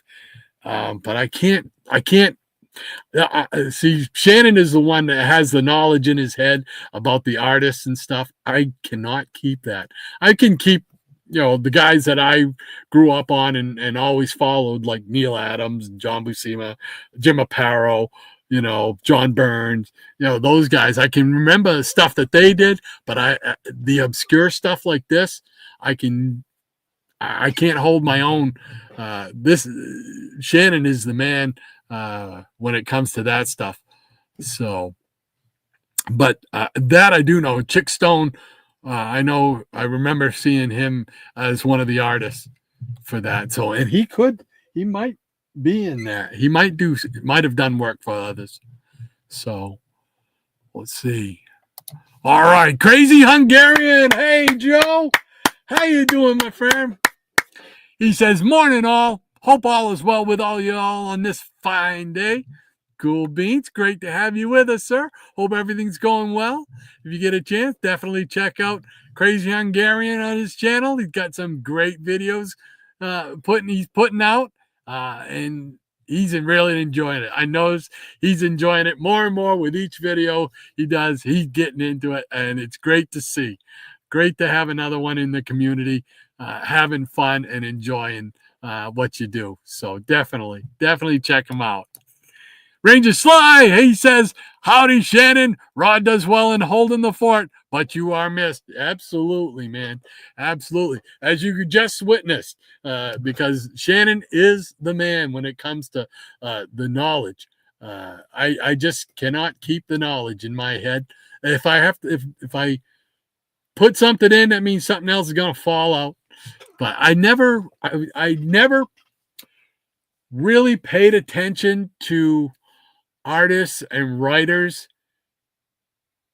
Well, I shouldn't say artists. I never really paid attention to the writers and some of the artists, probably a good portion of them, because I just knew what I liked. And I could identify those artists like, Steranko and Kirby. And actually, I wasn't a Kirby fan as a kid. I wasn't. I didn't like it because it was all blocky, I like the concepts like Galactus and the Fantastic Four stuff he did. I loved the concepts, but the artwork itself, I was not a fan of until much later on. I came to appreciate it, But I liked John Buscema, or Bushima, however you want to say it. Neil Adams, Steranko, Aparo. I like those kind of artists. John Byrne. I like the smooth artists. What I consider the smooth. I consider them smooth artists. I don't know how else to put it. More simplistic, like George Burns. George Perez. Excuse me. His style, very, very slick and nice, and I just like that look. Incredible stuff. Diabetic Superman. My brother-in-law gave me a couple of the Destroyer paperbacks, Rod. I really like them. Cool beans. Yeah, I really enjoy them. I highly recommend it. If you like reading action paperbacks, and these were written, most of what I have, I should say, were written in the 70s and into the 80s, through the late 80s. And I don't know if they're still making them or not, but I really enjoyed the characters. I enjoyed the stories. I love the premise, a secret organization that only reports to the president of the United States, Cure. That was the name of the super secret group, Cure, CURE, and I forgot what it stands for now. But they had, if they ever got exposed, they all had plans with which that they would die, so that nobody could trace it back to the president and the fact that they worked outside the Constitution, type of thing. And I always found that a fascinating thing, so it really is. So, all right, we got Ranger Sly. He's saying Captain's Loop. Yes. How come I didn't know this trick? I don't know, but I learned it from Captain Strangelife, and it actually works better. Let's see. Okay, so you get a piece of paper, a piece of tape, and you fold over an end, so you got like a little lip. Now you take it. I start off with the tape part down at the bottom, and then your loop is up at the top. So now when I pull that down, it goes like this, right? Opens that up. I can take that book out without fear of getting a tape pull, or anything like that. And all I got to do is put it down like this, boom, back up, and it's good to go. And it's easy to grab. You don't have to, I gotta get my fingernail underneath that. So yeah, I can't take the credit for that. That is Captain Strangelife. I don't know if he was the first one who came up with it, but he's the first one I ever saw do it. And so I always call it the Captain's Loop. So there you go. Mike Taylor says, yeah, I learned that tape trick from Hans as well. There you go. Absolutely. And he also says, very cool splash page and unexpected. And Dr. Von Chilla, how you doing? Great to have you with us, sir. Another legend. He says, howdy, y'all. Better late than never, eh? Oh, it's always great to see you in the Peanut Gallery, Doctor. You know that, John. We miss you when you're not here, my friend. How's Pauline doing today? Hopefully she's being a good kitty. I know she's never a bad kitty. Great to have you with us, John. Michael Taylor says, great house ads. Yeah, that was cool. Those were really cool. And Ian and Becca says, morning, Joe. How are you feeling? And Michael Taylor says, hi, John. Good to see you.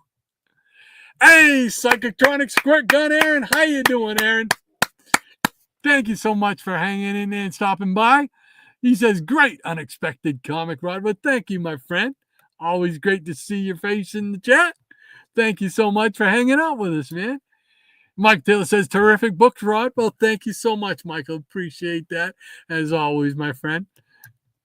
And Aaron says, good morning, Dr. Silver Age, Lady M, and the Peanuts from the Peanut Gallery.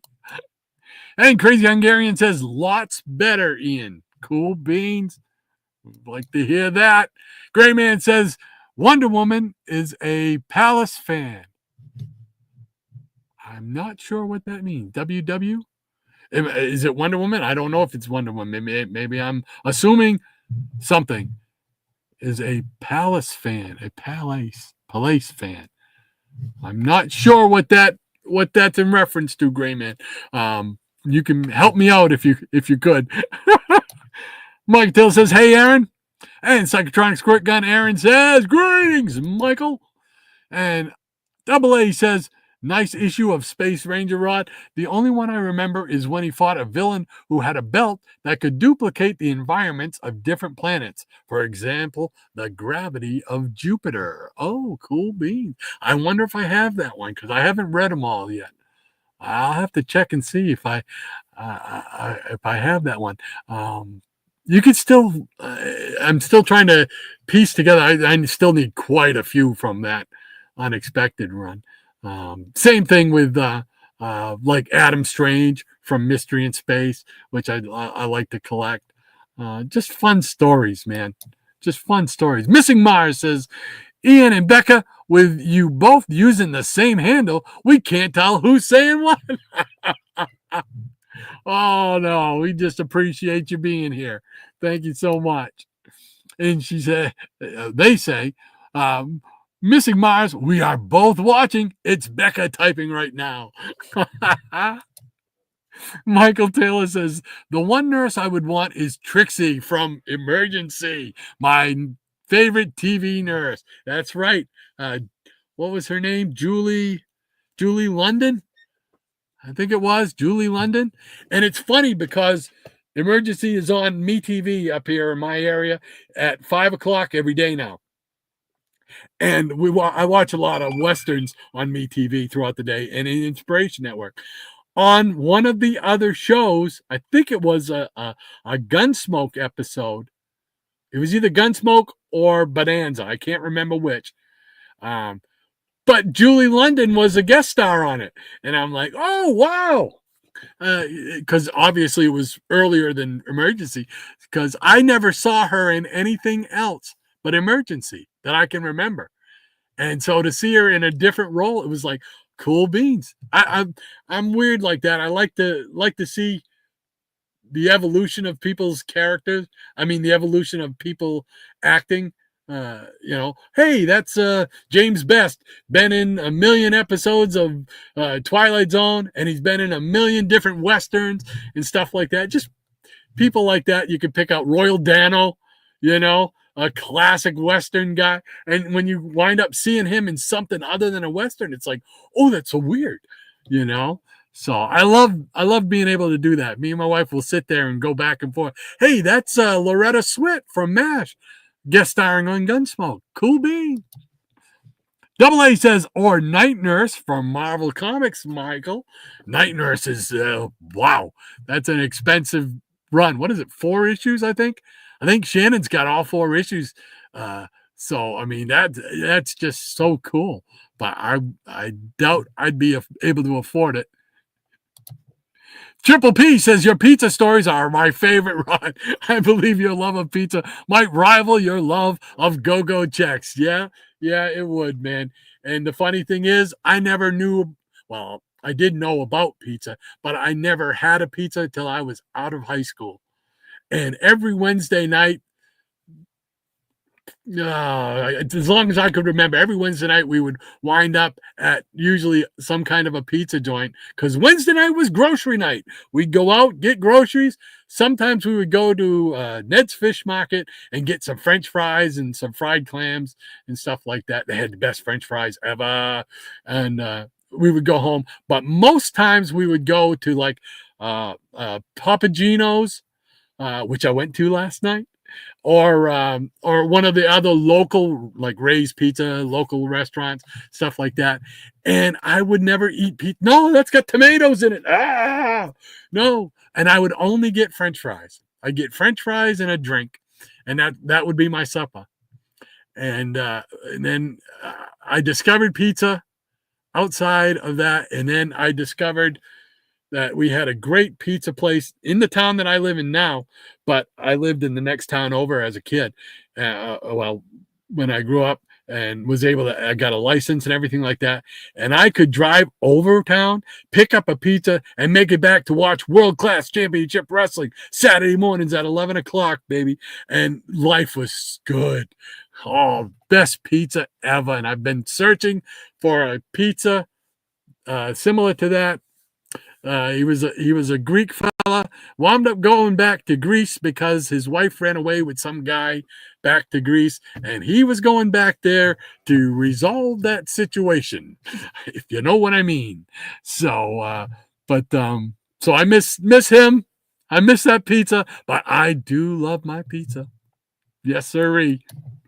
I am one of us. He said, I have a Superman Little Big Book. Oh, cool. I don't think I've ever seen one. That's cool. All right. Now, see, put it on the list. Put it on the list. Put it on the list. Superman, Big Little.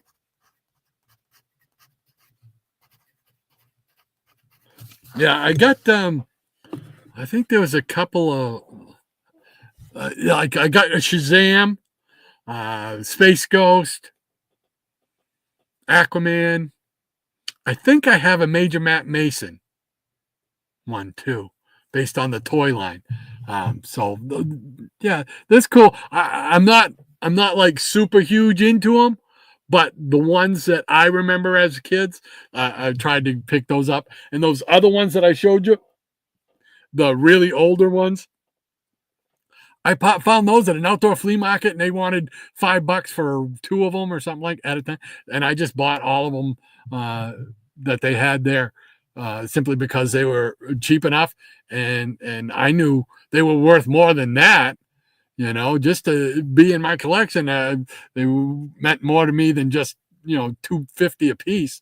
So, because nothing ever leaves my collection unless it's I gift it to somebody. So, or I have to sell it for medical bills. Triple P says I would let Night Nurse Claire Temple Rosario Dawson take care of me anytime, he says.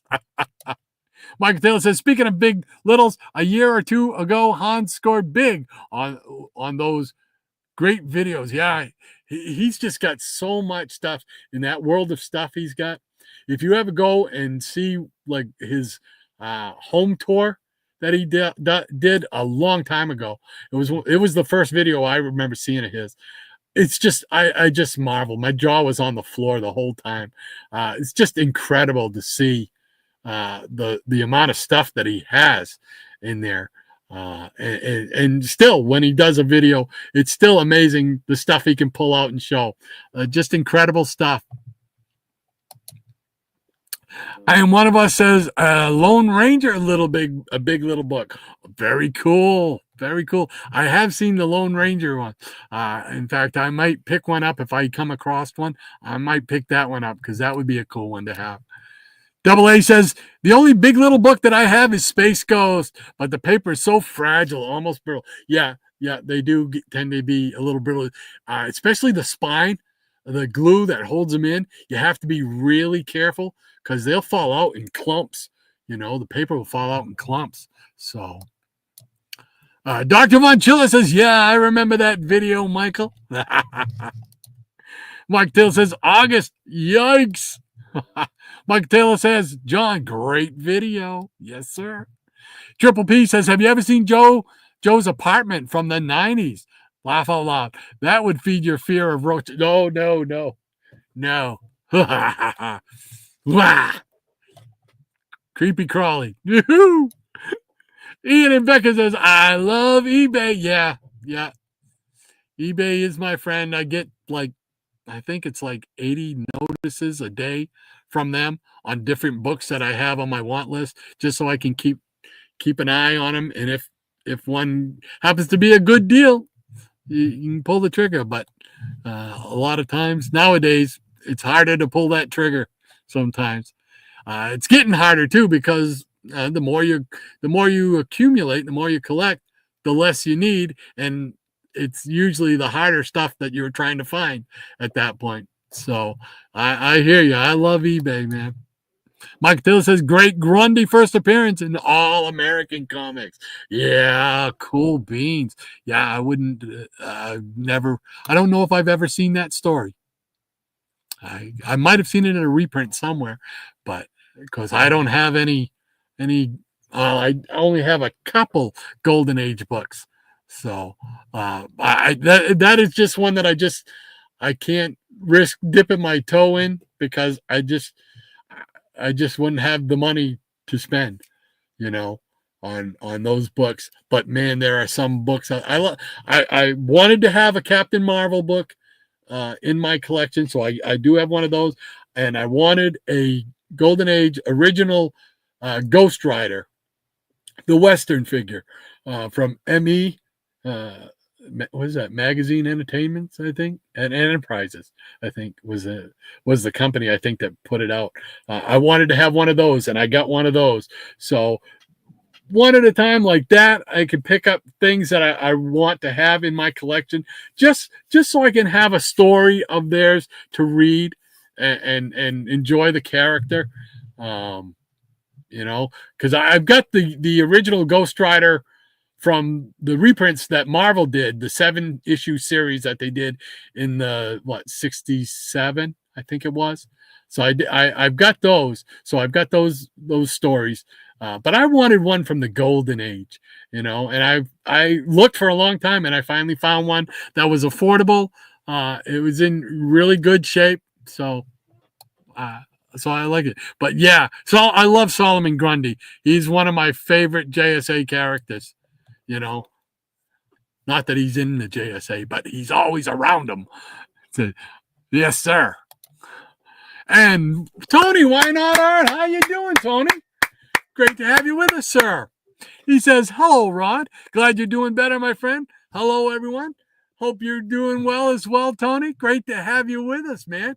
Thanks for stopping by. Hope your Saturday's going well, my friend. Puts a smile on our faces seeing you in the peanut gallery. Michael Taylor says, where his head is coming out of the ground. Oh, okay. That's the Solomon Grundy one. Oh, yeah. And I did get to see, finally got to see, I recorded a long time ago, the Stargirl series, and they have Solomon Grundy appears in that, along with a lot of JSA characters and stuff. So I got to see finally the episode with Solomon Grundy. Was really cool. That was really cool. I'd love to see them do a Solomon Grundy in the DCU. That would just be cool. Dr. Von Chile, he's saying, Tony, what's happening? Double A says, no, Rod, I've never seen that one of roaches gushing out of someone's mouth. The one that gave me the heebie-jeebies was Kingdom of the Spiders. Oh, I vaguely remember. Was that a William Shatner? Was William Shatner in that? For some reason, Shatner comes to mind with that. I don't know if you saw that one. Wasn't that like the late 70s? And wasn't that like a movie of the week, like an ABC movie of the week, if I remember correctly, type of thing? And the spiders came across on like in bananas or something like that, bunches of bananas, and they got off the island or whatever. And if I remember, I could be totally off. I could be remembering something totally different or mixing things together. But that's what I seem to recall about that. Oh my gosh, I hadn't thought about that in a long time. Tony says, hey there, John. Mike Taylor says, wow, 2-year anniversary. Looking forward to that. Yeah. I'd like to do something special. So I'm working on a few things. I'm going to want to run them by Shannon and see what he thinks. I'm sure he's got some ideas too that we want to mull over and come up with something really fun for the anniversary show. So looking forward to that. I mean, it still blows our minds. For 2 years, you folks have been showing up here on a Saturday morning, hanging out with us when you could be doing anything else in your life, and that means a lot to us, and we're just so thrilled to have you guys. I know you probably get sick of hearing us saying it, and probably some people think we're just being nice and saying it, but no, we mean it. Every time we say it, we mean it, man. You guys are the show, really. I spend my time talking with you guys. I love that. Sure, I'll show some comics, but I love the interaction with you folks. It's like a bunch of friends just get together and hang out. I love that. I love it. So thank you all so much for 2 years, man. 2 years. We love it. Double A says, yes, I think that Solomon Grundy was in Showcase. I thought so. It said in that issue that Grundy was the nemesis of Alan Scott. I did not know that he was the actual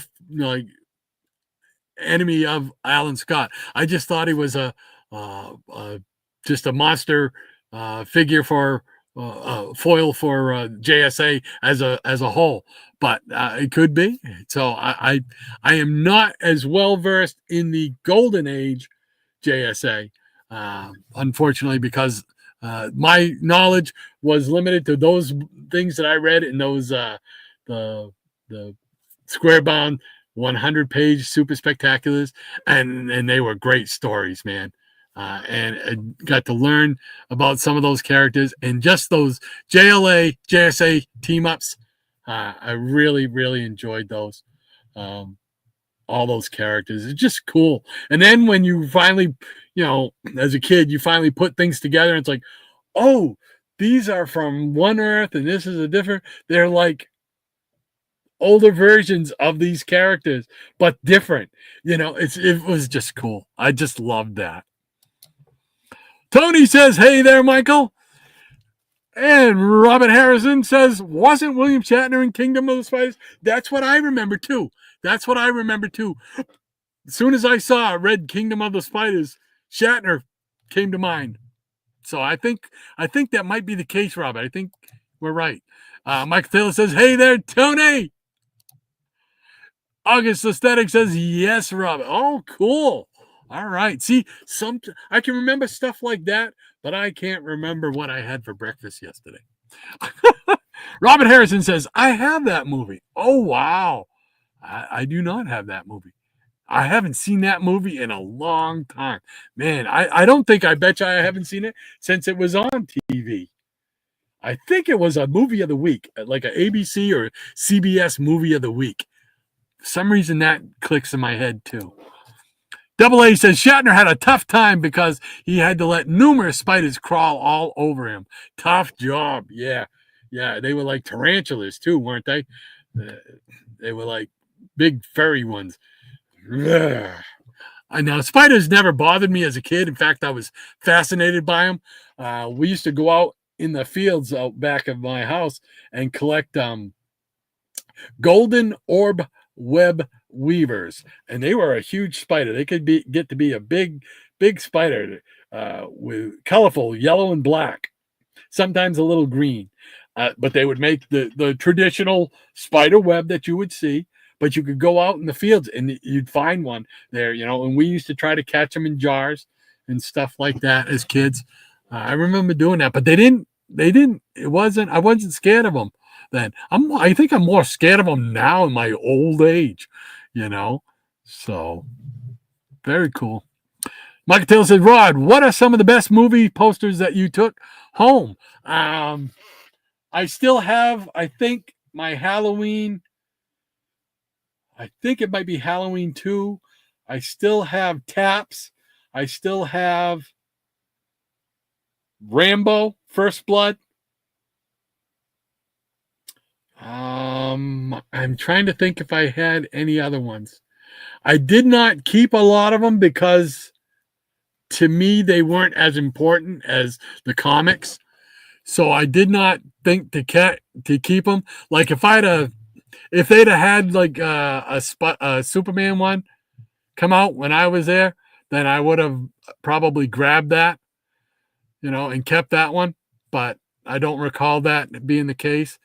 What I did also keep was a number of wrestling posters because we used to get wrestling posters that would come in for pay-per-views.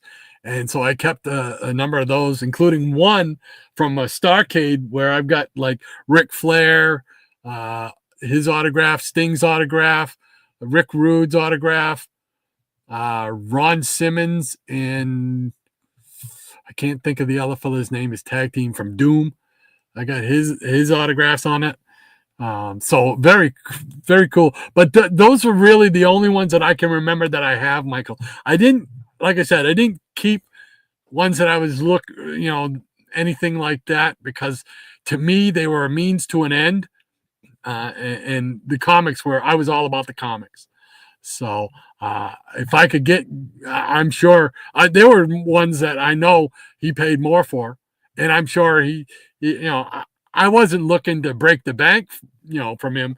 But, if he give me $10 a poster, he might pay an extra $5 for one, and he could probably sell it for 30, 40, $50 or whatever down the line.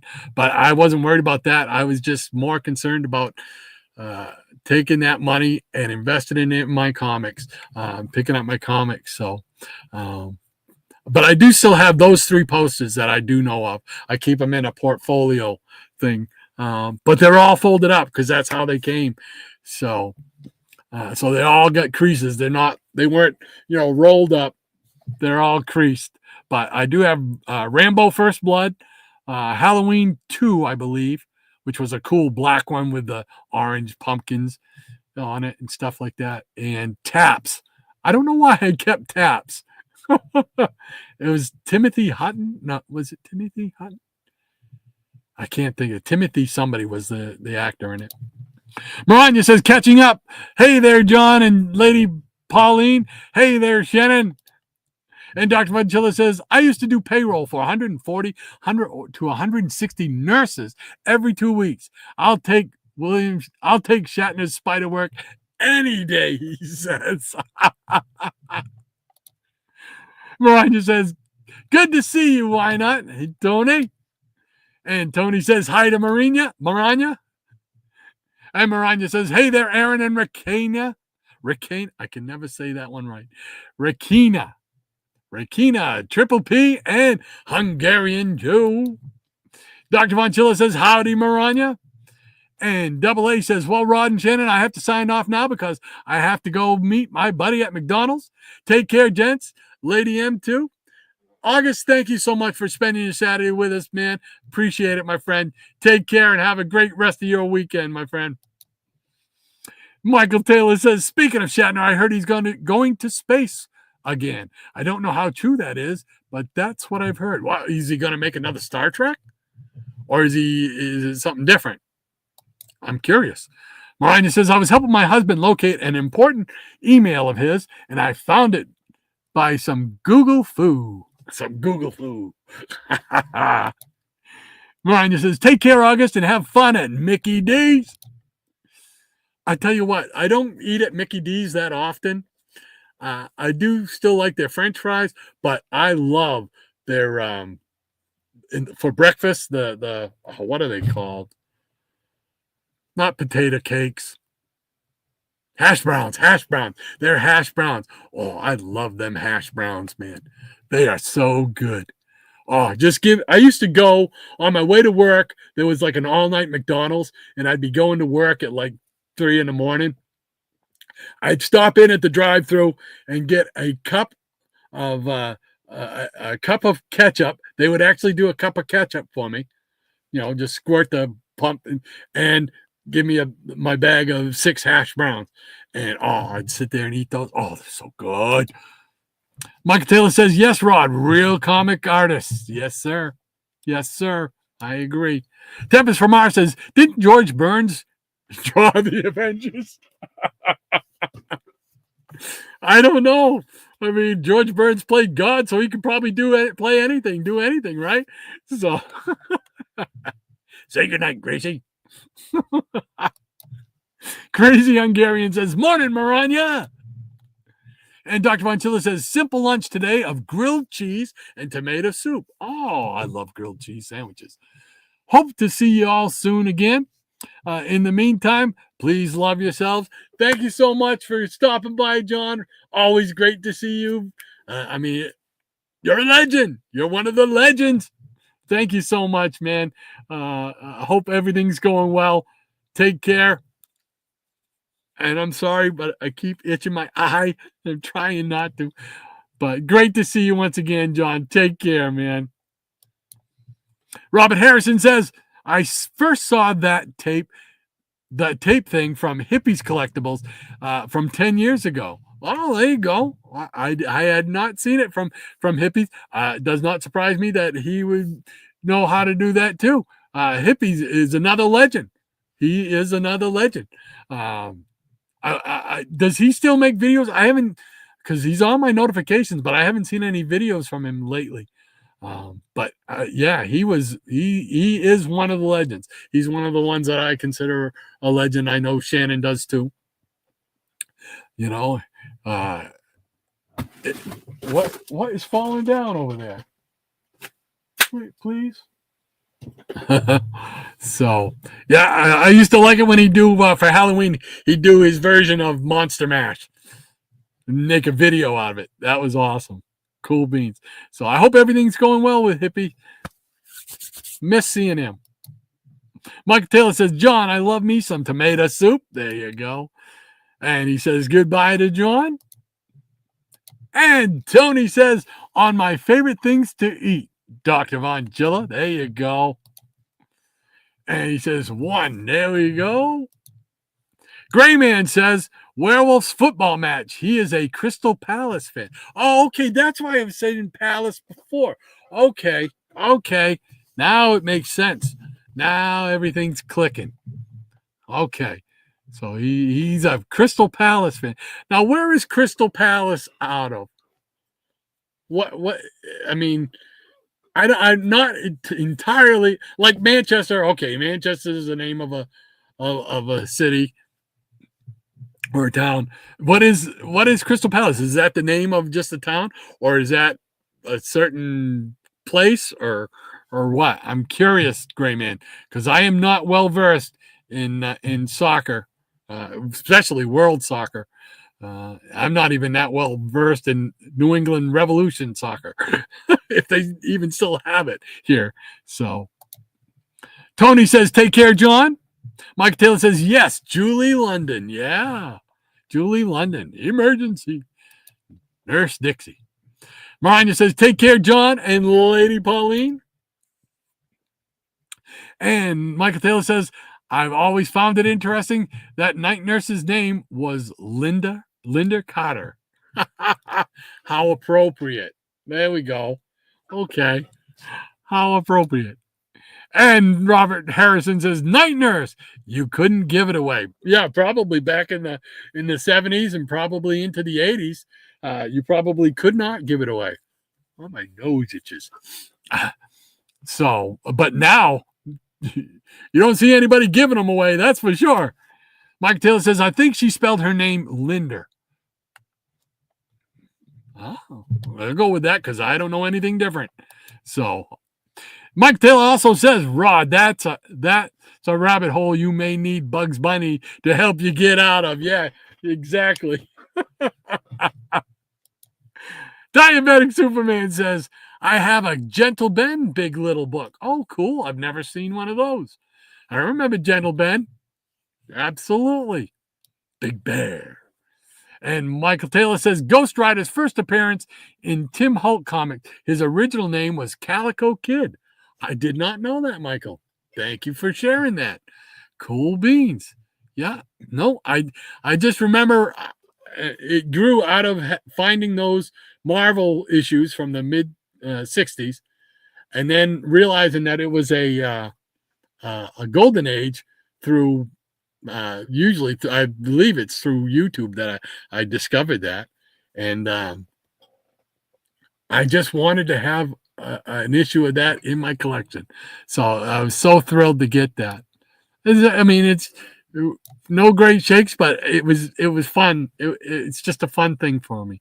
Mike Taylor also says the closest thing we had was that live action Solomon from the late 70s challenge of the superheroes. Yes. Was on a Thursday night. It was like there was two shows. There was that, right? There was the challenge of the superheroes, and then there was something else. And I can't remember what the other show's name was. But yes, I remember seeing that on the TV, in the TV guide, and thinking, "Oh man, I got to check that out." That was appointment television. I read the TV guide every Wednesday night from pillar to post, from front to back. I read it, and so I knew what shows I wanted to watch, what movies were on that I wanted to watch, because I wanted to watch. I was always big into the horror movies. Back then, in the early 60s, late 60s, mid 60s, I'll get it right. In the mid to late 60s, they called them melodramas. They weren't called horror. They were called melodramas. I remember, I think Phantom of the Opera was the first time in a TV guide that they actually used the term horror for the movie description.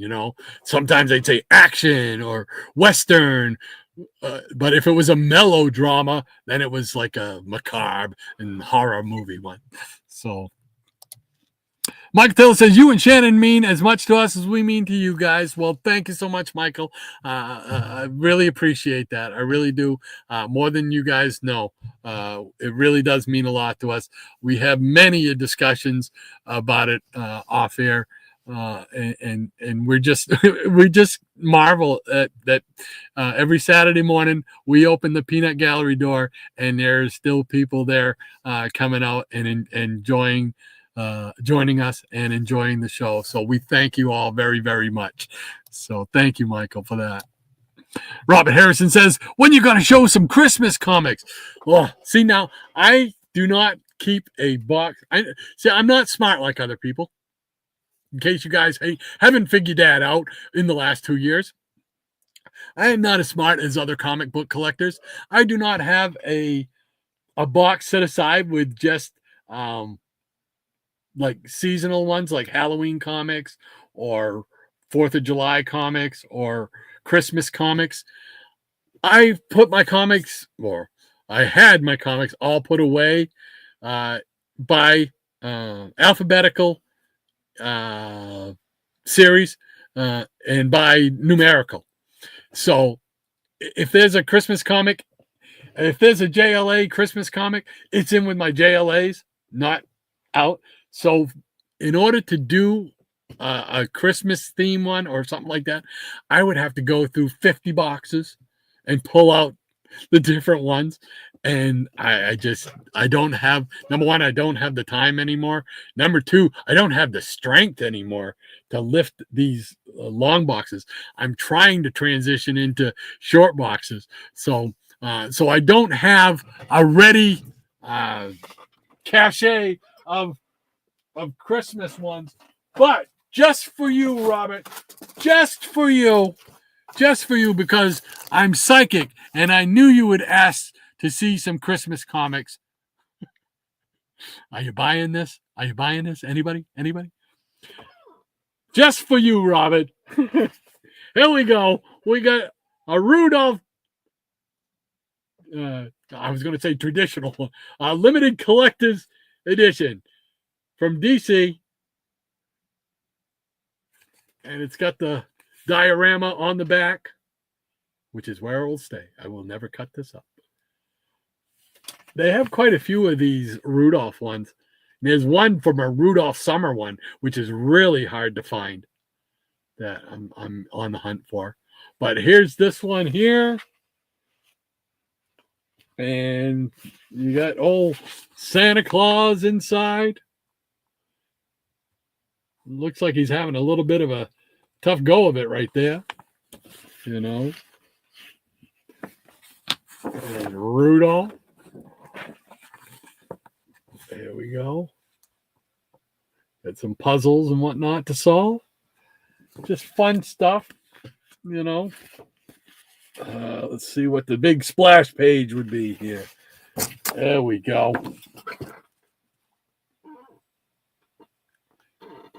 So there we go. We got that one there. And just for you again, here we go with another Rudolph one.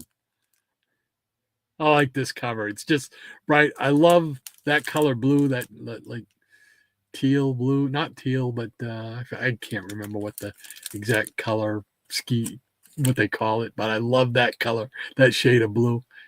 And it makes that red and yellow pop. So while I don't have a ready stack of Christmas comics, I did have those pulled to show today. And I'm glad you asked, Robert, and asking you shall receive yet again. Thank you, my friend. Michael Taylor says, August, it was in All American Comics, his golden age appearance. Oh, cool. Ian and Becca, hey, Rod, do you collect anything besides comics? Oh. Do you really want me to go down these rabbit holes, folks? Yes, I do. I collect cartoons, animated cartoons, which I can't show a whole lot of that stuff because I have them put away in VHS drawers in a filing cabinet on the other side of this here. But I have a VCR right here with a small TV screen that I can play them when I feel like it. So I collect those. One of the rare things that I have in my collection, I'm just watching the clock. That's why I'm talking faster, because I don't want to run into cause anybody any problems getting to Rob's Triple C's comic claim sale. Get over there and get a front row seat when you get a chance. But I the rare things that I have is I've got two reels, two 16 millimeter cartoon reels. One is of Hanna-Barbera's Mighty Mightor, which is cool because that was one of my favorite cartoons. And I have an episode of Fantastic Four. I believe it's the Blast Star episode of Fantastic Four. I have those two cartoons on a big 16 millimeter reel, like they would show at the TV station. I got them from the back of Comic Buyer's Guide back in the late 80s, and somebody was selling them. And I just said, Mightor, I'm there. And so I bought them both. It was a part of a lot. So I picked those up. What else do I collect? I collect toys, comic related toys, you know, like Batman. I collect action figures. Can I do that? Do I dare do it? I'm afraid if I move my camera, it'll kick me off. So I'm not going to move the camera. But against this wall where you can't see, I have pegboard. And I've probably got 30 action figures hanging up on pegboards. I've got pegboards over there with action figures. I've got where my TV cable is nailed to the bottom of the floorboards. I have action figures hanging up there. So I collect action figures. I collect all kinds of odd things like this. Oh no, my battery's dead. This is a fan and it lights up when you press it. But it's Thor, you know? It's like cool. You know, I'll collect stuff like that. I also collect hold on a second if I can get this out here. Because Green Lantern was big in my childhood, I collect rings. Well, all these different rings. I got several different Green Lantern rings, and then I've got a Flash ring. I've got a couple of Phantom rings. I got a Grateful Dead ring. I got a couple Legion of superhero rings. You know, so stuff like that I'll collect. You know. So there you go. Dun, dun, dun. The Flash and the Phantom rings, stuff like that. I'll have to try and put that back afterwards. That's going to be tricky. I just exposed something else I collect. I collect Batmobiles. The 66 Batmobile. 66, 67. So I love that Batmobile. To me, that is the best car ever made, anywhere, anytime. Nobody will ever convince me otherwise.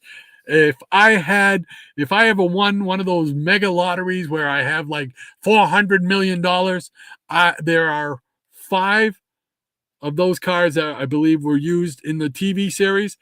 I would go around to each of those 5 owners and I would offer them a sum of money to sell me their Batmobile.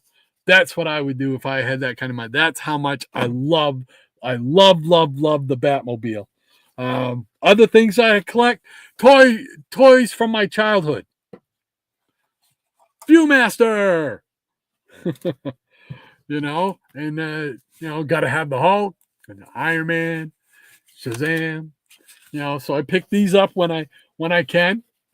So I pick up those. I got all kinds of other toys that I can't pull down. I just picked up these.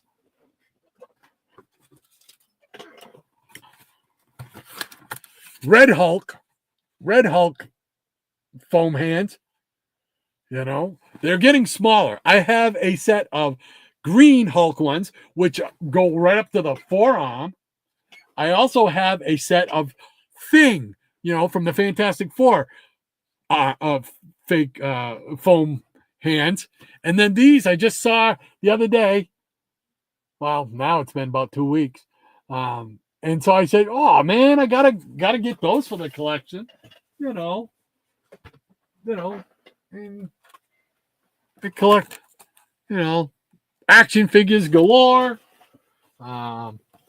as you saw, big little books. I dabble in those a little bit. I also collect what they call challenge coins. Like here's a challenge coin of the Avengers when the Avengers movie came out with the shield emblem on the back. Hold on, I'll show you a real cool one. This is a real cool challenge coin. Check that out. It's metal. It's heavy metal. And it is a replica of the first issue of Fantastic Four. And it's a coin. But it's on both sides. That's like the ad that you would find on the comics. So, things like that I dabble in. Like I said, toys. I got a Halloween costume of Secret Squirrel hanging up there in the background. Can't see it because the thing is right there. But, all kinds of stuff like that. Wrestling. I collect wrestling stuff. Got several, probably got several hundred. It's falling down. Several hundred wrestling magazines from the 70s and 80s that I bought. I've got wrestling masks up there in the back. I have an NWA replica belt that I love. I collect gumball machines. I got a big old gumball machine over here, but I had collected gumball machines. Funko Pops. I collect Funko Pops, but only in small amount. I only collect certain characters like Hanna-Barbera superheroes and any superheroes that I like if they come out with like a Dead Man one. I think I do have a Dead Man one.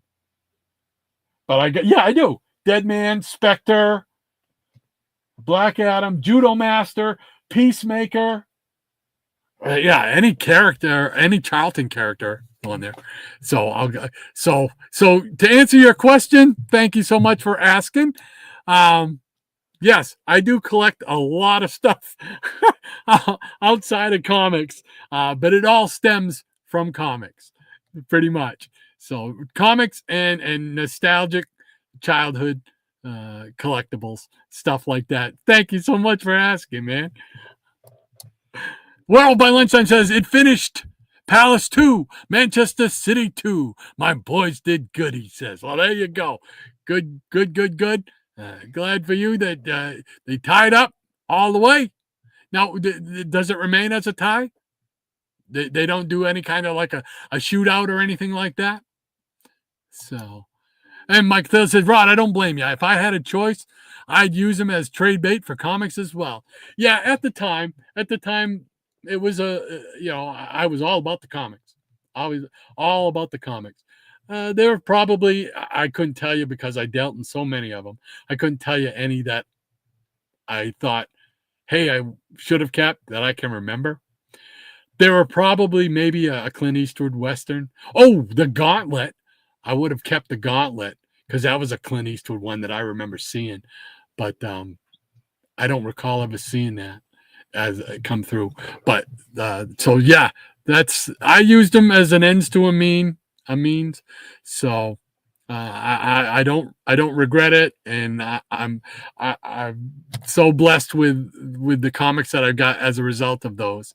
So Miranda says Taps is one movie I saw once and won't again. It hit me hard. I can't remember that much about it. Wasn't it about kids taking over the academy? Excuse me, the Naval Academy or something like. Excuse me, man, the hiccups here. Mike Dale says, I think Cruz was in Taps. I could be wrong, though. I want to say it's Timothy something. Timothy something. I think he was in like the summer of 44 or something like that movie. I want to say Timothy Hutton, but I'm not sure that's his name. Scotty Z, how you doing? He says, happy December. There you go. Great to have you with us, Scotty. How you doing, man? Hope your Saturday's going well. Oh, man, it's already almost quarter up. Holy smokes. You guys got to get over to Triple C's claim sale and pick up some $2 comics, man. Free shipping, you can't beat that. You can't beat that with a stick. So, Maranya says, hey there, Scotty. And Michael Taylor says, Rod, really going to space? Really going to space? Really? What, is he going to be on one of Elon Musk's, voyage to Mars or things or something like that? I wouldn't think his body would be able to handle the G-forces from liftoff. Holy mackerel. I mean, he's no spring chicken. Scotty Z says, I can make better hash browns in my air fryer. I usually make them babies tater tots. Yeah, love tater tots. When I was in middle school, they had the best tater tots. The school served lunches. They had the best tater tots. I never got hot lunch. I always brought a lunch, but I would have two desserts. One that I would eat, one I would trade for tater tots on Tater Tot Day. Scotty says, howdy, Maranya. Michael Taylor says, I think Shatner only cracked the barrier of Earth and space. Oh, okay. So he kind of went up to I forgot what they call it. I used to know what it was called. The ionosphere? Is that what it is? The ionosphere? Cool beans. I did not know that. Michael Taylor also says, great show as always. Had a blast, Rod, Peanut Gallery. Have a great weekend and an upcoming week. And you as well, Michael. Thank you so much for being here as always. Always look forward to seeing you in the Peanut Gallery. And thank you so much for spending your time here. I really appreciate it. Hope you have a great rest of your weekend and a great week ahead of you, my friend. We'll see you next Saturday. Do it again. Scotty says, I've made videos. Have you gotten the notifications? No. I don't think I have. Laugh out loud, especially my December. No. Now I'm going to go. I'll check when I get off before I leave. Shut down the control center here in the studio. I will check to make sure. I don't recall ever getting one. But then again, there's been a few people that I've noticed I have not gotten my usual notifications for, and I've had to go and change the notification again. And I know I had it on for all, So I don't know if they get changed somehow, but I know I didn't change them. So, yeah, I'll definitely check that out, Scotty. Yeah, and I'll be checking your videos. I am one of us. Said, Rod, I hope your eye gets better fast so you don't have to worry about it. I appreciate that, my friend. Yeah, the doc says it should be fine. They did a CAT scan and everything. They said, nope, it's just superficial. It's not into the eye at all, which was their major concern. So we're good. We're on the road to recovery. I'm sure by next week we'll be back to normal. But thank you very much. I appreciate that. I am one of us. Thank you so much. I appreciate that. And Grayman says, Crystal Palace is part of South London. I went to the park there for my comics on location video about dinosaurs as the park. There were the earliest representations of dinosaurs that were made in mid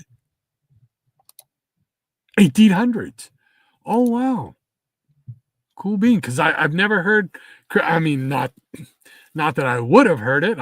But Crystal Palace I didn't know where that was or what it was in relation to your geography over there. So that's cool beans. Awesome. Thank you for sharing that, man. And Michael Taylor says, right, Dixie, not Trixie.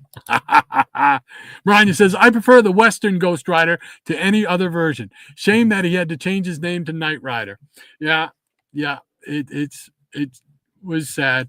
He just did an update, but I got to admit, I do like that Johnny Blaze Ghost Rider. So it's 6 of one, half dozen of the other for me. I just wanted to have that Ghost Rider character because I really like the character and the look. Being a Western, man, I'm all about the Western stuff. So it was very cool to have that. So I agree with you, Maranya. I do like that Ghost Rider version. Miranda says the challenge of the Super Friends was 2 TV shows. Yeah. Yes, it was. Yes, it was. It was, I think they were both on Thursday nights. One followed the other. I think they were 2 separate weeks, though. While even as a kid, you knew it was kind of campy and whatnot.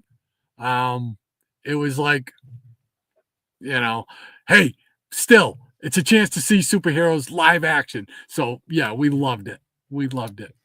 Werewolf by Lunchtime says, I will take a draw, Gray. There you go. Maranya says Trixie was the girlfriend in Speed Racer. Speed Racer, who was almost my thumbnail for this one. I was working on a Speed Racer thumbnail. So when I decided to go with I saw the thing on TV and I said, oh no, I got to do Heat Miser and Cold Miser and Mother Nature. Scotty Z says, I watch the news occasionally. I mean, horror. Tony, why not, artist? She says, take care, everyone. Have a great day. Tony, thank you so much for hanging out with us. Appreciate it. Thanks for stopping by. Hope to see you again soon, my friend. Take care. Maranya says, take care, Tony. And Robin Harrison says, I'm not buying it, he says. Maranya says, we read a Rudolph comic book on the Geeky Puppet Show recently. It will be airing during the season. Cool beans. Awesome. You don't see the Rudolph comics too much in the wild, as they say. You see them on eBay, but boy, especially this time of year, they command some good money. I tell you that. The other thing that I want to get, doggone it, I want to get it, and it's strictly for nostalgia's sake. Nothing to do really with comics, but it's just another one of those little side rabbit holes. I want to get either a Sears and Roebuck or a Montgomery Ward's Christmas Wish catalog from like the late 60s. I'm being real picky, like 67, 68, 69, somewhere in that time frame. I still look every once in a while around this time of year, which is probably the worst time for me to look, but I want to have one of those just to go through and remember, man, because that was a big deal for us when we were kids. Mom would bring one home, or it would come in the mail, and she would say, okay, circle a few things that you would like, and we'd circle a few things, and they always got them. Cool stuff. Major Matt Mason, Captain Action, G.I. Joes, Zeroids. Oh, just great stuff. Maranya says, turquoise blue. Thank you. Turquoise. That is exactly it. Turquoise. I love turquoise. I love the mineral turquoise. I love in Native American jewelry and cowboy jewelry and stuff like that. Necklaces and stuff with turquoise on it. Somewhere I got like a turquoise cross. I think it's upstairs in the bedroom, which I just love turquoise. Scotty Z says it's your basic primary colors: red, yellow, blue with white. Is that the colors for? What is that the colors for? I've lost track of what we were talking about, Scotty. You'll have to refresh my feeble mind, my friend. Tempest from Mars, he says, nice Rudolph treasuries, Doc. I might have one or two myself. I bet you do. Would not be surprised at all, my friend. It was great to see, put a face with your handle there on the Geeky Man, the Gray Man's Geeky Weekly Show, and see some of the stuff, the action figures you had in the background there. So I can't wait to see. Do you have more videos showing the action figures, or have you done action figure videos, Tempest? Because I'd love to see your action figure collection. That I can't tell you enough how cool that Starro Justice League action figure setup thing, whatever it was. That was just cool. That's just one of the coolest things I've ever seen.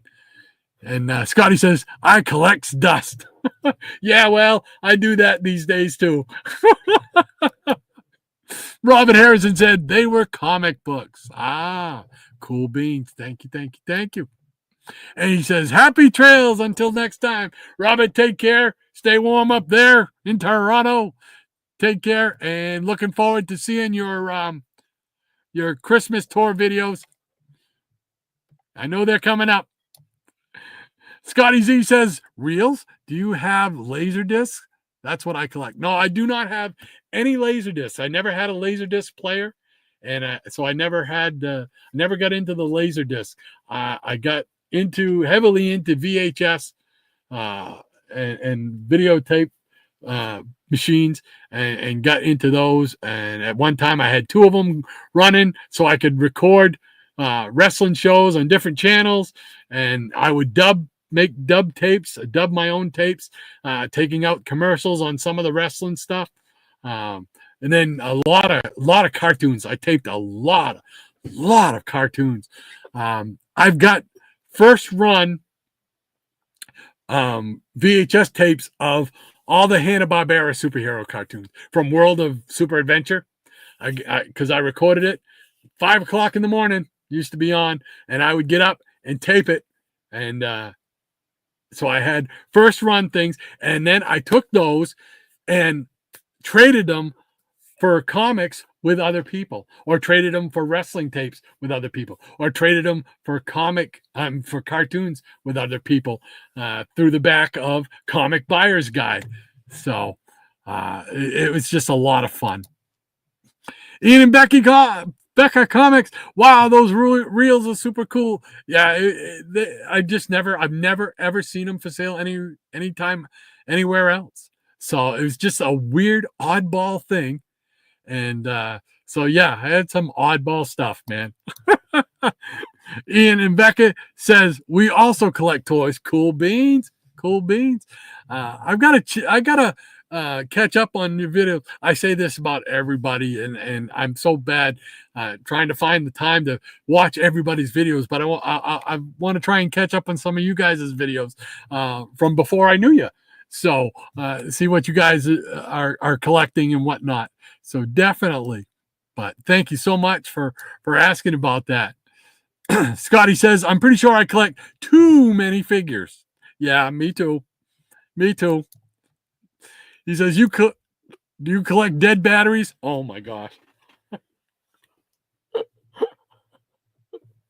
Oh, I'm laughing because at one time I did. I worked for 40 years for a cable company. The last 7 years, I worked in a warehouse, a repair warehouse for them. And we would have to they would come by with these big what they call watermelon cardboard containers. Huge. And they would dump batteries in them. And I'd have to ship that container out to a recycling place, right? That was part of my job, was dealing with vendors and whatnot, shipping things out, receiving things in that way. And for a long time on my desk, I had different batteries, all the different battery makes. If I came across a different maker of a battery, one of them got put in my collection. So I did for a couple years. I had a huge collection of dead batteries. Oh my gosh, that was so much fun. That's funny that you should ask that. So makes me wonder, do you know me from previously? Ian and Becca said, same, Scotty. Scotty says, I have a few rings, but all too small. GL from that awful 2011 movie, and the Legion of Superheroes from the 12-pack Maddie collector set. These, I'm not sure where I got these from. I think they were like freebies at the comic store. The colored Green Lantern ones are ones that you'd have to pay like $1 for or something like that. Green Lantern got me interested in rings back in 67 or whatever, 68, so, and then along with that, Hercules, from the cartoon, the Mighty Hercules, and he'd put on a ring and it would help boost his super strength and stuff, so rings were a magical part of my childhood for me. So cool beans. Great to hear. And one of us says nice Batmobile car and rings. Yeah, that's just one of the Batmobiles that I have. I've got several, but they're all here's a bigger one. I just love that car, man. And when we used to, you heard me mention before about my friends up in my relatives up in Canada who ran a dairy farm throughout the 60s, 70s into the 80s in Avondale in New Brunswick. And we used to go up and visit, and my grandparents used to go up and visit too. When my grandparents would go up and visit, they'd always stop and bring me and my brother, a toy. And I used to always get a Corgi Batmobile, the metal Hot Wheel type, So, oh my gosh, it's 1:00. Aren't you people sick of me yet? Holy mackerel. Oh my gosh. Miranda says there were 5 cars made for the TV show. Yeah. And one of those specialty catalogs offered a repro that works for like 10 grand or thereabouts. No, I wouldn't want a repo. Being the collector I am, I want one of those ones that was in the TV show, man. I want one of those ones in the TV show. That would just be so cool. So, just getting a notification that my son has made it home okay. He stopped by this morning to do his laundry. Appreciate it. All right. Scotty says, I want a thing ring. Do your thing. I wonder if they ever made that as a toy. I don't recall ever seeing any toys associated with that. Grayman says, I don't recall an awful GL movie. There was that good one from around that time, though. I see what you're doing there. I didn't have a problem with the Green Lantern movie. I guess if I had a gripe about it, it was just the fact that the Hal Jordan character was played more humorously than I always pictured Hal Jordan being. But that being said, I still enjoyed the movie. I enjoyed the special effects. It was just cool to see Green Lantern on the big screen, So Scotty says, it was a live-action Green Lantern with that Ryan Reynolds. I like Ryan Reynolds as an actor. I don't care for Deadpool as a character in the comics, but I got to admit, those movies are funny. That latest one with Wolverine and Deadpool, I just thought that was hysterical, and I thought it was a very, very nice and respectful homage to us longtime comic fans with some of the things they put in there. They put in several different comic book covers in live action scenes. I mean, that was just cool. That was very nice, very respectful to the longtime comic fans, and I appreciated that. Ian and Becca says, we collect, of course, comics, toys, pins, DVDs, and books. I collect some DVDs, but not too many nowadays. Books. The books that I was collecting was the Virgil Hitch, and I can't remember the other fellow's name. The characters from not Ponderosa. Oh, I can't think of the name of the Western movie. It had, I can't even think of the, Viggo Mortensen was in it. Virgil and Hitch. I can't remember what they are. Anyway, it's a Western series that I was collecting that I enjoy reading because it was just like the banter in the in the movies. Pins for a short time, a very short time in the early 2000s, I collected Disney pins. So I probably have a dozen Disney pins from around 2004, somewhere in that time frame. But that's about it. I don't have any other ones. I love coins.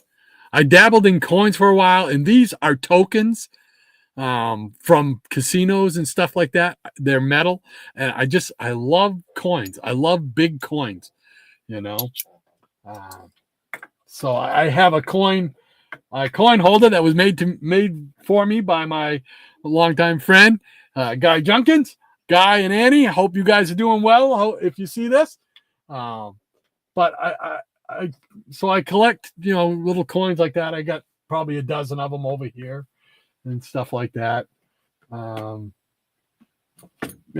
Just oddball things like that. So there's plenty to collect. So that's really cool. I'm gonna have to check out some of your videos and see some of the stuff in your videos that you got in your collection. So very cool. But thanks for sharing that. Mike Taylor says, Rod, the 66 Batmobile was originally made from a 55 Lincoln Futura. Yes. Yep. Concept car. I think it was in the movie It Started with a Kiss. Yeah, the concept car actually had just like one bubble screen, and they took it and made a double bubble, if I'm not mistaken, if I remember the concept correctly. So yes, you are correct, sir. About it being in the movie, that I do not know. But I do remember the Futura being the concept car that it was based on, and they took it. And what was his name? Barris did the work on the car, came up with the Batmobile. And my second favorite car would be probably Black Beauty. Third favorite car, the Mach 5. Who wouldn't want to have a Mach 5, right? Scotty says, but I rarely buy Pops. I did buy the Peter Pan versus his Shadow 2-pack from Ross for less than $10. That's pretty good. Yeah, I'm very picky about the Funko Pops. I'm not heavily into them, but I do pick up ones that I enjoy for my collection. Like I picked up a Etrigan the Demon, Space Ghost, a regular Space Ghost, and an invisible Space Ghost. It's just an empty box. No, it's a translucent one with sparkles in it. I can't read some of the other ones. I got a couple of wrestling ones that were given to me as gifts and stuff like that. So I don't deal too heavily, because that's a rabbit hole you could really get lost in if you really I got a giant Galactus one right there. I bought that giant Galactus one because I love Galactus and the Silver Surfer. So that was cool. I think I've got a giant Thing one too, I think I have a giant Thing one. So Tempest from Mars says, I'm with you on everything except Funko Pops, Doc. I know they're not everybody's cup of tea. And and like I said, I'm not heavily into them. I'm not firmly down the rabbit hole. I just stick my arm down there once in a while and pull one up. It's got to be a character that's lesser known. A character that I like. Like if they put out a set of Funko Pops for the Metal Man, okay, I'm buying them. If they put out a Metamorpho Funko Pop, I'm buying it. They put out a Superman and Batman. They got millions of them. I'm not buying them. I'm sorry. I'm not gonna. I might get a Flash one, a Barry Allen Flash one at some point, and I'd like to have like a Hawkman one, just because Hawkman is such a cool action figure. Just the helmet and the wings and stuff. It's just a cool figure. Like I got an Etrigan the Demon. That's just a cool figure, but I don't. I'm not gonna go whole hog down there. I don't. I just, like I said, I don't go down the rabbit hole. Just stick my arm down there once in a while. Grayman says, nice one, WW. And Easy Comic Reader says, that was cool, Rod. I always like seeing what people collect outside of comics. Cool beans. Thank you, Mike. Appreciate that, Easy. So yeah, there's just so much. I got to get back to doing some Sunday afternoon videos, just videos where I can just show you the pick something, pick a topic, and show you different things. I can show you my 1970 piece of bubblegum, Justice League bubblegum with tattoo, lick 'em and stick 'em tattoo. I have the card in the bubblegum machine that's right here. But I actually have a piece that somebody had from, I think it's either 69 or 70. And I won it off of eBay because I always wanted to get one as a kid. I saw that thing, but I never had money to get a piece of bubble gum because bubble gum would rot your teeth, So Ian and Becky says, "Easy, we gotta see your sci-fi book collection one of these days." Yeah, definitely. Throw them up on a video. And don't forget to check out Easy's channel. If anybody here still has not seen it, you got to check out his variety show. Man, it is so much fun to watch. It really is. Between the music, the commercials, and stuff like, just a whole bunch of nostalgia just wrapped up in a great big ball of fun. So definitely check out Easy's channel and his Easy Comic Reader variety show. Scotty says, hash browns gave you hiccups? No, I didn't have any hash browns today. I don't get them too often. It's very rare now that I get to have those hash browns. Oh, they're just so good. I bought ones from the supermarket, but they're not the same. They don't taste the same. So Easy Comic Reader says, definitely I show a few from time to time. There you go. Ian and Becky saying, great show, Rod. Well, thank you so much, you guys, for joining us today and spending part of your Saturday with us, man. It means a lot. Thank you so much. I'm glad you enjoyed it. Come back next week. It'll be twice as good because my partner, my brother in comics, man, brother from another mother, as they say, will be back. And he's the one, he'll keep you laughing. And he's the one who drops the knowledge, man. He drops the knowledge. Michael Taylor says, Rod, he already went to space once before. Oh, I did not know that. Wow, I never heard of him doing that. Wow, that's crazy. Holy mackerel. Grayman says he went up to the ironic sphere.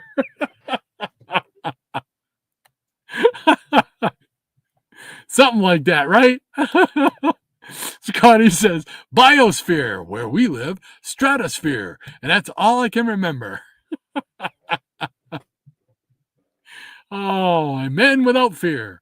That's Daredevil. Easy Comic Reader says, thank you, Rod. Have a great weekend, everyone. You too, Easy. Take care, and we will see you hopefully next week with another golden musical gem to add to the Can't Tell records. Or Don't Tell records. Maybe that's it. Thank you, Mike. Take care. Have a great week, brother. Miranda says, take care, Rod, Shannon, the Peanut Gallery, the Nuts of the Day, the Foofs, the studio audience, Miranda's Legion of Peanut Pets. Stay safe and warm and hydrated. Thank you so much once again, Miranda, for what you do. We greatly appreciate it. Keeping us all on track here and sharing the knowledge that you have. It's just tremendous, and we always appreciate it. So thank you so much. Hope continued healing for your husband. Hope everything continues to go well.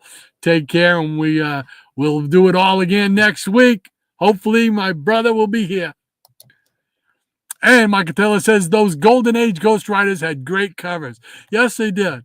They really did. And the artwork inside is really good too. It really is. Maranya says, so on the thumbnail, which is you and which is Shannon? I know I'm Mother Nature writing hurt on you too. Well, I'd have to be Heat Miser because I don't like the cold. Oh, that's awesome. Thank you, Maranya. Comic book collecting quest. we will see you, Rod. Peanut Gallery, have a great weekend. Thank you so much for coming by and hanging out with us. I feel bad because I didn't get to show as many comics as I wanted to, but I got to tell you guys, I just had a ball chatting with you guys. It's a lot of fun. And we're gonna work to try and be able to show more comics in the time that we have going forward. And this is not a good example of it. So don't go by the amount of books I showed this week. Scotty says I have a video of it on a JCPenney Christmas catalog. Enjoy it. Yeah, I want one. I want to get a Christmas catalog from 68, 67, 68, somewhere in there, because that's going to have the toys that were a big impact on my childhood right there. So that's cool. That's cool, Scotty. Scotty also says, that reminds me, time to get it out and make a list for Santa. There you go. And Scotty says, the Christmas comic cover. There you go. And 1981 JCPenney Christmas catalog. Coins? I like big bucks. I cannot lie. And Mike Taylor says, George Barris. There you go. Yes, George Barris. I couldn't think of his first name. Scotty says, I want a General Lee. It's one of the few cars I can't get a hold of due to political correctness. Every Friday night, I watch an episode of Dukes of Hazzard. There you go. I remember that. It was big on Friday nights. Yeah. Michael Taylor says he made so many other great TV movie cars and icon. Yeah, didn't he also make the Monkey Mobile? I think, too, which was a pretty cool car. And Scotty Z says, I'm pretty sure there's a Metamorpho Funko Pop, but a set of Metalmen? That'd rule. Yeah. I have the DC Mattel complete team of those in 6-inch. Me too.